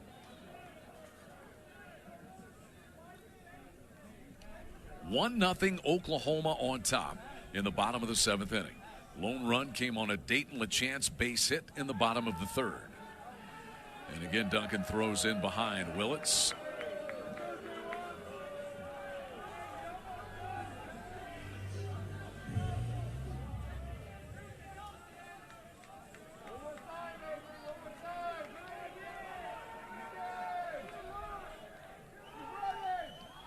Now the 0-1 to Walk. It gets past the catcher, Bergholt, and both base runners are going to move up. It'll be a wild pitch, and Willits goes to third. Gamble moves to second, so 2 men in scoring position for the Sooners now. That's the first wild pitch uncorked by either side tonight. And we'll see how big it might be.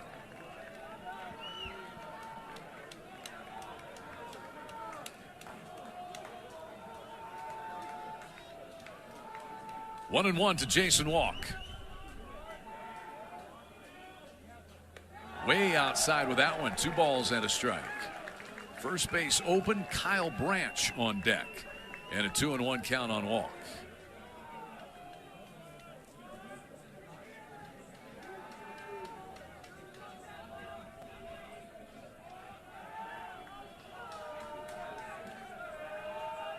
Two-one. Walk takes strike 2 in there.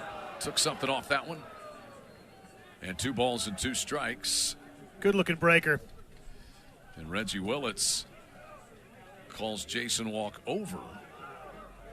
Has something to say to the plate umpire, John Perez. And now a conversation with Walk.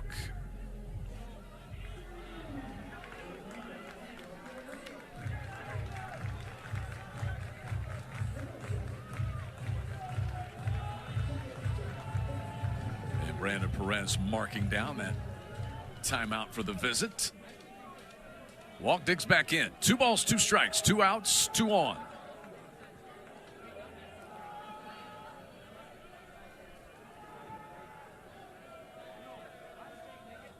Avery Duncan deals, bounces into the glove of Bergholt. I don't know how that didn't hit Walk. Might have skipped between his legs.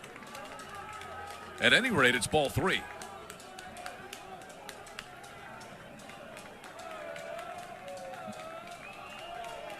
The payoff pitch ready by Avery Duncan to Jason Walk. Chopper off the plate, right back to the pitcher Duncan. He'll lob it over to first, and Walk beat the wrap. Duncan got too casual with it, just lobbed it over, and Jaywalk is the fastest player out there. Willits scores, and it's 2-0 Sooners for now. They may have a look at a replay, though. For now, 2-0. And I think you just have to score that an error against the pitcher, Duncan. Just being too casual, Josh. He just lobbed that ball over. We're looking at a replay on the video board, and you really can't tell from this far away. Get you a look in the booth here, Chad, if you want. So there would be 2 questions. The first would be, did Walk beat the throw? The second would be, did the first baseman Kraus lose contact with the bag in going up to accept a high throw? Get you another look here in just real time, see what you think. Josh is my replay guy up here. Credit Walk for hustling, but again, just kind of a lob over there, and yeah, I can't tell. Yeah, it's bang bang.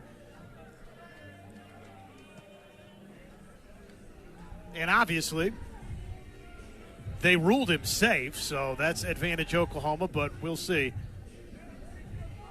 The other thing I wanted to see, why Duncan waited so long to make that throw over there. If he didn't feel like Krause was at the bag in time, is why he could have took his time with it. But you would agree with me, he took quite a bit of time. Lackadaisical, yeah, just and, No. and I think Krause he was was there. there. Yeah, on the bag. He kind of hesitated, and I don't know if he was thinking, sometimes you lose track of the outs. Maybe you think you need to come home with it, but the play is first. Oh, they've called him out after review. So wipe away run number 2. Walk is called out, and that's the second time that we've seen DBU able to replay and get a call changed. So the score remains 1-0, and it's a ground out by Walk back to the pitcher, Avery Duncan, for the third out. The Sooners leave 2 men on the bases in the bottom of the 7th inning. Through 7, it's 1-0. 12th ranked Oklahoma leads Dallas Baptist. This is Sooner Baseball from Learfield. .com/heroes. Your 7-inning totals for the Oklahoma Sooners: a run on 5 hits, no errors, 4 men left on the bases. And for the visiting DBU Patriots, no runs, 2 hits, no errors, and 6 men left. New Oklahoma pitcher is right-hander Jason Bowden, and he will face the top of the order, second baseman Keaton Grady. Bats for the 4th time tonight. And the first pitch misses inside, 1-0. It's another Serta Pro Painters pitching change. If you're looking to make a change at your home, the professionals at Serta Pro Painters can help. Right now, get 15% off your painting project by calling 405-990-8521 and let Robert and Jonathan take care of you. First 2 have missed in from Bowden to Keaton Grady, who's 0 for 3, and he swings and fouls this pitch back to the backstop. Grady struck out in the first and again in the third, both swinging, and then fly to left field in the 5th. He's a .315 hitter with 10 runs driven in.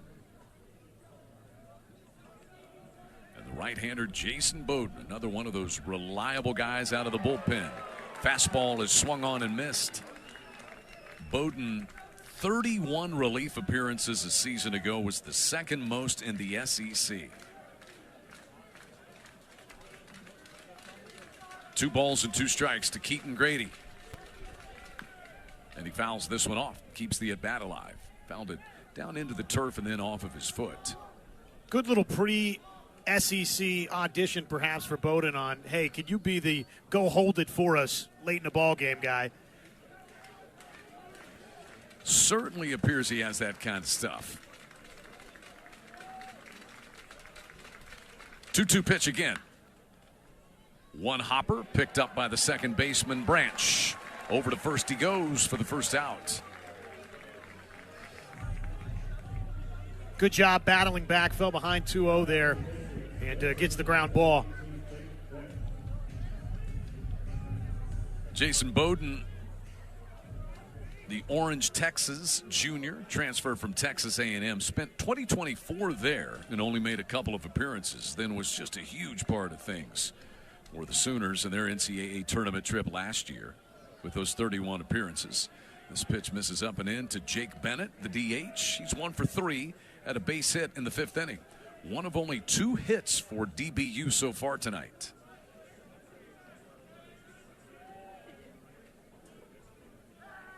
Bowden, a beautiful breaking pitch for a strike, and it's 1-1. Snapped that one off. Almost buckled the knees of Bennett.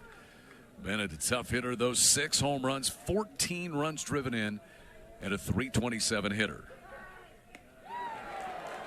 After that one, strike 2. A ball and 2 strikes now to Bennett. He's had 2 homer games this year.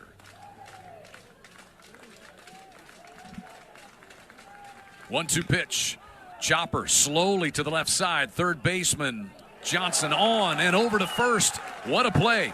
And that speed that he has over there at third base helps. He was able to just race across the infield, pick it up, and just get Bennett for out number 2. Man, that was a tough play. Charging in, Fields throws accurately and finds the second out here for OU. Third baseman, not always known as the fastest guys on a team, but Oklahoma has the benefit of a guy who can really hit and run, and he plays third base. You know, and you see a slow roller like that, man, it helps to have some wheels come and get it. And almost over by kind of traditional shortstop where he charged to find it and field it. Bases empty, 2 down. Ryan Martin takes the first pitch outside. And the next one, there's that breaking pitch that's just nasty. And it's 1-1. Martin's 0 for 3. He's flied to left, flied to center, and struck out tonight. Jason Bowden, 7th pitcher used in 8 innings tonight. Deals on the inner half this time, strike 2, and a ball and 2 strikes.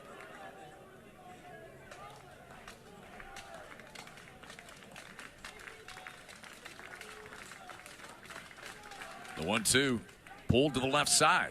Again, ranging over Johnson, spins and fires it across. Camden Johnson putting on a show at the hot corner. He's pretty cool down at that spot.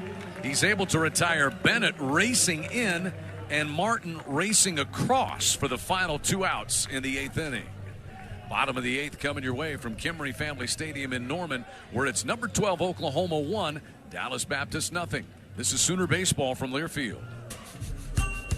Well, Avery Duncan is back out to the mound for the Patriots to start the bottom of the 8th inning. He will face a pinch hitter for the Sooners. It'll be Dasan Harris pinch hitting in the number 9 spot for Kyle Branch. Frequently called upon for pinch hitting duties, midweek starts, and always up to the task is Dasan Harris. The left-hander facing the right-hander Duncan, who is ready to roll. Dasan shows bunt and pulls the bat back, takes a strike. 0-1. 429 hitter on the year in those opportunities that he gets is Dasan Harris. 6 out of 14 at the plate, and he's driven in a run. The 0-1 hits that in the hole at short, backhanded by Cup. Throw to first, not in time. Harris beat the wrap. He's safe. And I'm telling you, this guy, it is not easy to do what he does.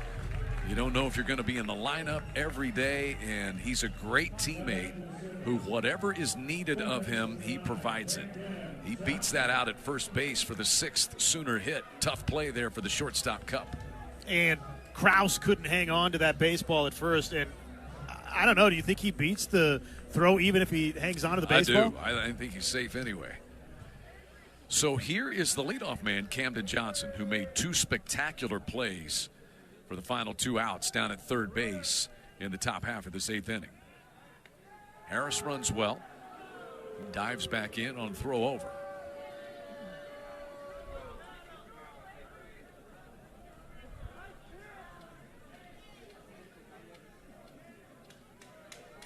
Harris is 3 out of 4 in the stolen base department this year.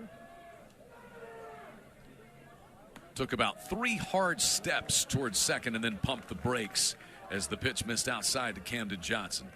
Camden is 1 for 3. Flied to left in the first, then singled in the third, and struck out in the 6th. Lone run scored on a Dayton LaChance RBI single in the third. 1-0 Sooners. But a chance for some insurance on the leadoff infield hit by Harris. And he has to lunge back in at first base on another throw over by Duncan. Harris 5 for 6 a season ago, stealing bases. The right-hander Duncan throws over again. How many total throws to bases do you think we've seen tonight? Oh, yeah, we've gotten our money's worth, no question. That is what you get in a close game like this. 1-run game since the third. And another throw over. Harris scrambles back in head first. And it's what I think Oklahoma will see a lot because the book is out. Oklahoma runs. They are 40 out of 45 in the stolen base department this year. They've been thrown out in the only prior attempt here tonight.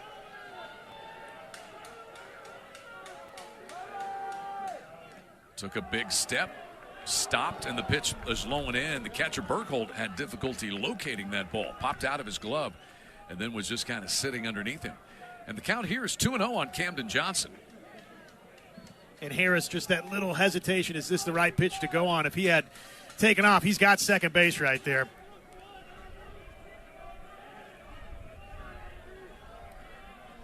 Another throw over, and Harris is back. Students directly behind home plate are really letting Avery Duncan hear it.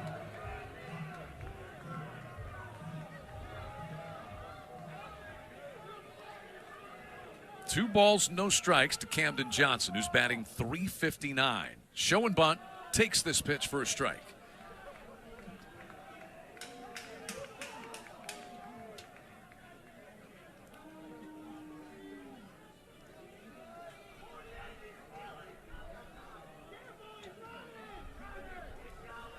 Camden Johnson loved to give the Sooners a little insurance. The 2-1 pitch low and in, and it's 3 balls and a strike now to Camden Johnson. One of the 2 Cam Johnsons on this Sooner team to go along with Cameron Johnson, the pitcher, who's off to a great start at 3-0.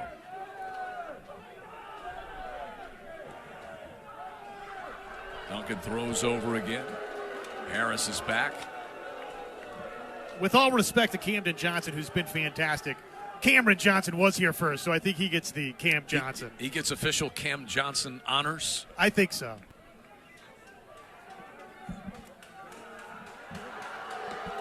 Another throw over. Desan Harris is back one more time. Bryce Madron, the first base coach, over there, and Chayton Krause is holding him on. The 3-1 to Camden Johnson is ball 4 outside, and the first 2 batters have reached in the 8th for the Sooners against Avery Duncan.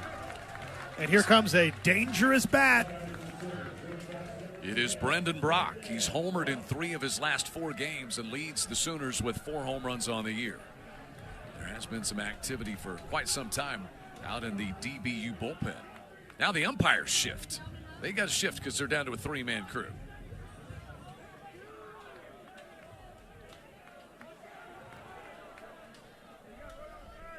Duncan ready to deal to Brock, and he has to spin back out of the way of that one, up and in. 1-0. Brock tonight is 0 for 3. He has struck out and flied to both left field and center field. And now time call. They have a little visit. They'll send Cale Johnson, the pitching coach, out. He is in his 3rd season as the pitching coach of the Patriots. And this is just pitcher, catcher, and pitching coach. We'll take a moment to tell you about the upcoming schedule. It is presented by One Oklahoma, powered by Sooner Sports Properties, fan-fueled, athlete-focused. You may have to watch the weather a little bit because there is a chance of rain Thursday, Friday, and Saturday this weekend, but the Sooners have their final non-conference home series of the season. They'll be hosting Santa Clara on Thursday and Friday at 6:30, then Saturday at 2 o'clock, and Sunday the scheduled start time will be 1 o'clock. Then midweek action against UT Arlington 1 week from tonight here at Camry Family Stadium. Duncan continues. He readies a 1-0 to Brendan Brock and misses low and in with ball 2. Desan Harris had an infield hit to start the inning. He's at second. Camden Johnson walked. He's at first. Both run extremely well. 2-0 pitch is in there for a strike. Fastball about 93 miles an hour. Avery Duncan kind of a little bit crossfire, you might say. He is closed off when he comes set. We can see his numbers up here in the press box. And then kind of 3/4 sidearm slinging it. Fouled up third base way. And now 2-2 on Brendan Brock. Came in on him, and Brock went around on it, offered, chopped it foul. A lot of life down in the Sooner dugout on the third base side. Been a good game. Close, well pitched, not many walks, although there have been a couple in recent innings. And they'll throw out behind Desan Harris at second base now. Kimry Family Stadium making their feelings known. Got to keep that runner super tight in a 1-run game.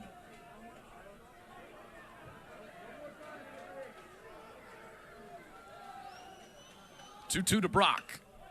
Ground ball back up the middle. Ranging over is the shortstop Cup. He will flip to Keaton Grady, the second baseman, and the Patriots get the force play at second, but there will be no throw to first base. That is the first out here in the 8th inning, as Camden Johnson is forced out there at second base. Runners are at the corners with one down for Dayton LaChance, who drove in the lone run of this game with an RBI single back in the 3rd.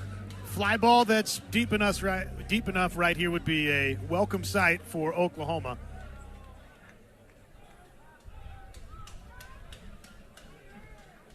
And the infield defense signaled by the catcher Adam Bergholt. Deshaun Harris at third. And Brendan Brock at first. Dayton LaChance swings at the first pitch, fouls it back behind the plate. 0-1. That was a fastball. Pretty good pitch to hit. New home plate umpire almost caught that on the carom. That was nearly pretty smooth back there. I like it. It's John Perez back there. He's taken over for Sean Arthur, who took a foul ball off the face mask. No balls and a strike to Dayton LaChance. And a throw's going to go over there to first base. Avery Duncan trying to hold Brendan Brock close.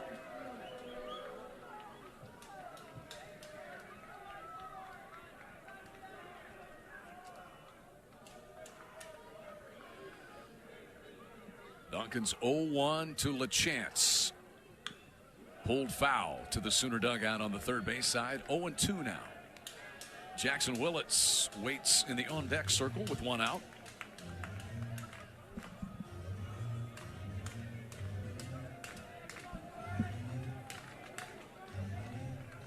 Getting chillier here at Kimry Family Stadium. North wind. It's shifted direction since we had a little rain shower pass through about an hour and 15 minutes prior to first pitch.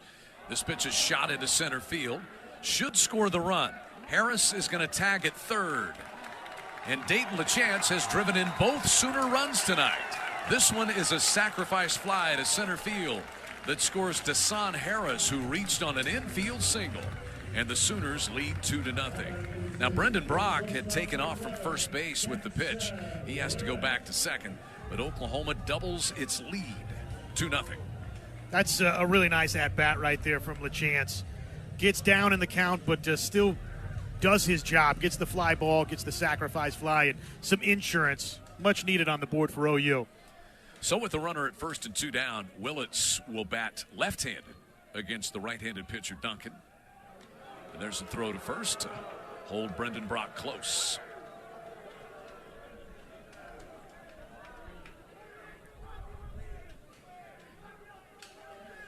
How about Deshaun Harris? I mean, called upon to come off the bench and pitch hit, and he has scored another run here after the infield single. Another throw over to first. And there's no question that just his speed, Chad, is what caused the throw to, not quite be on line.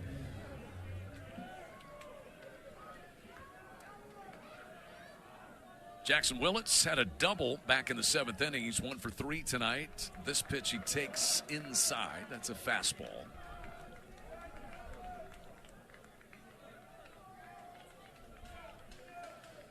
Two runs driven in for Dayton LaChance tonight. He's driven in 15 now, second most on this Sooner club. 1-0 pitch to Willits. Goes after that one. Breaking pitch down and in. And it's 1-1 on Jackson.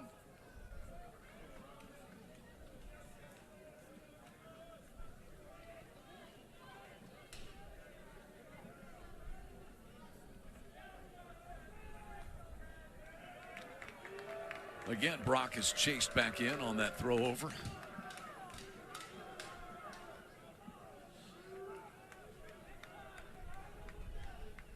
Two down, but a run home for the Sooners here in the 8th inning.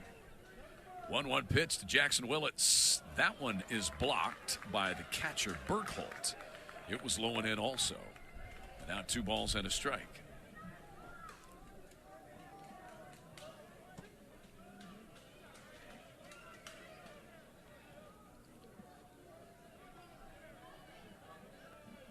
Second baseman Grady is shifted around. Yeah, he's pretty much straight away second base as Willits slices one foul up onto the hill. That one over on the third base side. 2 balls, 2 strikes here to Jackson Willits. We'll see who the Sooners send back out there for the top of the 9th inning. We will see if maybe we see a second inning for Jason Bowden if he goes out to try to pick up a potential save. Oklahoma leads 2-0. Willits goes after that one. Swing and a miss. Strike 3. Inning over. But an insurance run for Oklahoma as Dayton LaChance drives in his second run of the night. And Oklahoma carries a 2-0 lead over Dallas Baptist to the top of the 9th inning. This is Sooner baseball from Learfield. 21 home runs coming in. And Oklahoma's pitching Jayden Barfield, Isaac Williams, Xander Mercurius, Reed Hensley, Michael Catalano, Gavin Jones, Jason Bowden, and now Jackson Cleveland. He'll have to get through the heart of the lineup, though. 3, 4, and 5 due up for the Patriots. We've got another CertaPro Painters pitching change. The professionals at CertaPro Painters can help you if you're looking to make a change at your home. They can help you with 15% off your interior or exterior painting project. Call 405-990-8521. Let Robert or Jonathan take care of you. Cleveland misses a little bit outside. He's been very good out of the bullpen this year. Senior from Deer Park, Texas, transfer from the University of Miami. And this is his 4th collegiate stop. His 1-0 pitch is hit foul right over top of the Oklahoma dugout on the third base side. Ben Tryon's 0 for 2. He walked back in the 4th.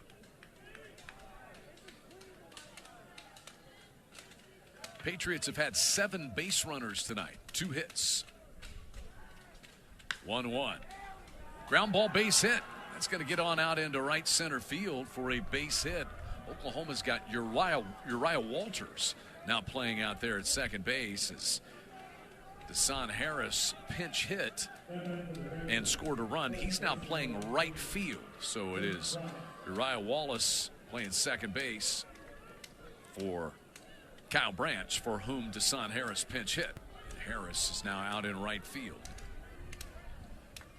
So the tying run to the plate now. All of a sudden, Jayden Krause is the batter. First pitch, breaking pitch to him is in there for a called strike. Krause is 0 for 2 with 2 strikeouts and a walk. Dangerous guy, veteran hitter, batting .320 with 4 homers.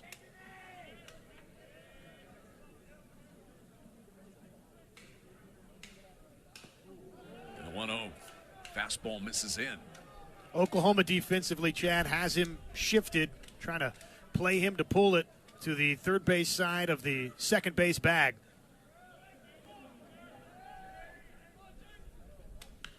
This one hit in the air, right center field. Calling for it is Harris, who just came out there. He'll make the catch. 1 down. Back to first goes Ben Tryon. And the batter will be the shortstop, Dylan Cupp. This date in Oklahoma baseball history, presented by Cal. Sooners beat Little Rock 22-0. I think this says Craig Aiken had 6 hits, including a double and a home run, and drove in 6 runs. But I don't know. I don't read Cal's handwriting very well anymore. Did you read it well at one point in time? It's always a little tricky. It's a little unsteady. We're going to try to remedy that. First pitch is in there for a called strike to Dylan Cupp. He's the potential tying run. The 0-1. Fouled off. 0-2 the count. What a job by this Sooner pitching staff tonight. Dayton LaChance has provided the offense. And a lot to like about the pitching.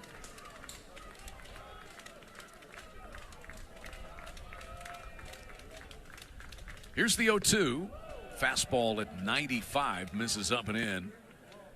Jackson Cleveland began his career at North Central Texas College and then went to Lamar. Last couple of years at Miami and now a Sooner.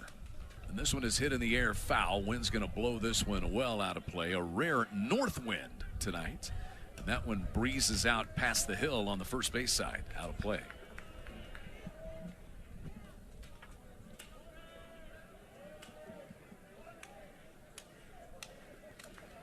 Count remains 1-2 on the shortstop, Dylan Cupp.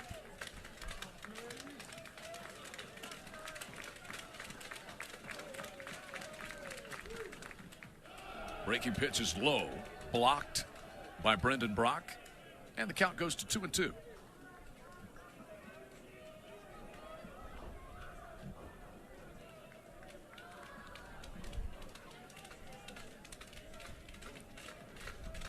Two from Jackson Cleveland. Hit him on the left hand. And now the potential tying run is aboard. Or was it a foul ball? So the plate umpire, who is now John Perez, says that ball hit the bat handle, either the bat knob or the handle. And Dan Hefner is out asking for an explanation. So for now, the count's going to stay 2-2, but I bet they review this. I have no idea how they could see that cleanly. And, Josh, we're looking at a replay here. It's almost impossible to tell. Yeah, I'll get you another look. Here it comes right here. I mean, the way it, glanced off of there, I could see where it hit the bottom of the bat, but it's just tough to say. So, remember, the original call was that it hit the knob of the bat for a foul ball. And so if they can't find indisputable evidence to overturn, that will be the call. Patriots have won 2 reviews tonight. They've had 2 calls reversed in their favor in this game. And we'll take a moment to remind you that the University of Oklahoma and Sooner Sports Properties would like to thank our concession partners: Dos Equis, Dickey's Barbecue Pit, Shakes Frozen Custard, Gin and Juice, Pizza Hut, HTO, Coop Ale Works, Kona Ice, and Rock and Roll Tequila. The fans think they saw it hit the nub of the bat there. Hey, well, that's good enough for me. The call stands. That's right. Kimberly Family Stadium has spoken. The Sooner Sports Podcast, it's your all-access audio pass to Sooner Sports. Listen as Toby Rowland and Chris Plank talk all things Sooners. Log on to Soonersports.com/podcast or search Sooner Sports Podcast in your favorite podcast provider. The Sooner Sports Podcast presented by Allstate and by Riverwind Casino. Speaking of Toby Rowland in the podcast, the voice of the Sooners, has joined us to watch the finale. And he just called an Oklahoma basketball win across the street over Missouri. Oklahoma softball a winner at North Texas tonight. But things get a little precarious here. 1 out, top of the 9th inning. If the call stands, it'll be foul ball and another 2-2 pitch coming to Dylan Cupp. If hit by pitch is called, then things get really interesting because the potential tying run will be aboard with 1 away. And in the meantime, Jackson Cleveland is going to stay loose. We have a decision. We've got Seth Buckminster and Brandon Mizzen.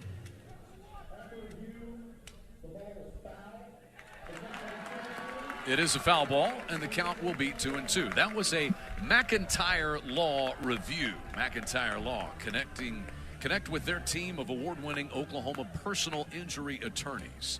And now Skip Johnson is out for a conversation with Jackson Cleveland. There's been activity out in the bullpen for some time. There's been activity, well, since I got here this afternoon in that bullpen. You know, they have the heating and cooling seats that they've brought in for the guys in the bullpen. They have a spot for your helmet. I wonder if baseball players would put their baseball cap on there. It's almost cool enough to turn those on, but I feel like their teammates would let them hear about it if they turn the heaters on. Probably. It's got to be a group consensus out there to right. Flip the heat on. So Jackson Cleveland's going to continue. And a 2-2 count on Dylan Cupp. Landon Underhill, the center fielder, is on deck. Ben Tryon led off the inning with a base hit out into right field. He's the man at first. 2-0, Oklahoma leads it. There's a 2-2 pitch. Over but low. And a full count now to Dylan Cupp.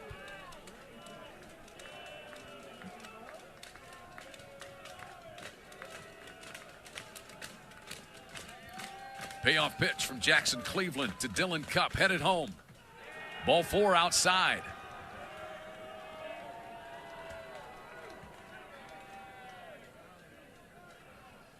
So now the potential tying run is at first base.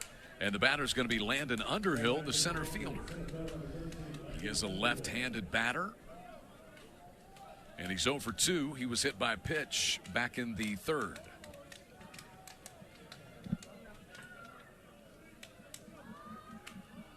Underhill, a .281 hitter. Out of Hurst, Texas. Spent 2 seasons at Mercer and then a year at McLennan Community College. First pitch to him. Rifles it foul out of play over the third base side. 0-1.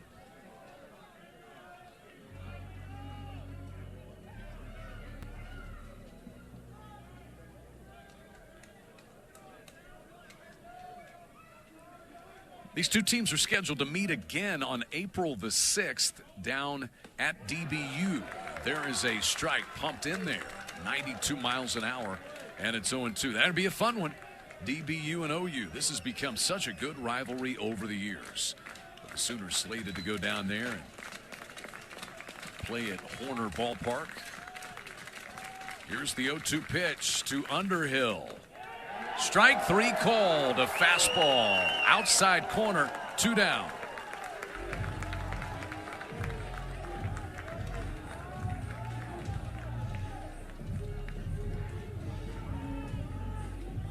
So the Patriots are down to their final outs, and the catcher, Adam Bergholtz, coming to the plate. He had one of the 3 DBU hits. He had a single back in the third. Jackson Cleveland deals a fastball for a strike, a breaking pitch, beg your pardon, for a strike. Patriots had 2 men aboard in the third, 2 men aboard in the fourth, and 2 men aboard in the fifth. Haven't scratched out anything. They've got 2 on here in the ninth. 0-1 from Cleveland, low and away.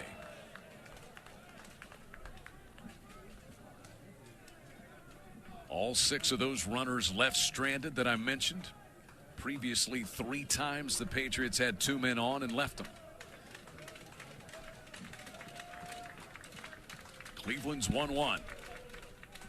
Checked his swing, pitch a little high, and they appeal down to first base. Brandon Mizzen says no swing. So the count goes to 2-1 on Adam Bergholtz.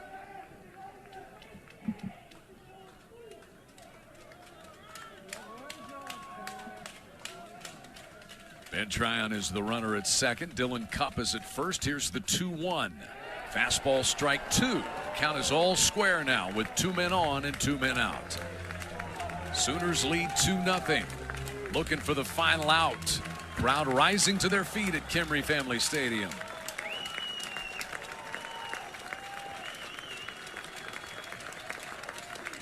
Jackson Cleveland deals. Strike 3 swinging, and the Sooners win it. Jackson Cleveland strikes out 2 with the tying run aboard.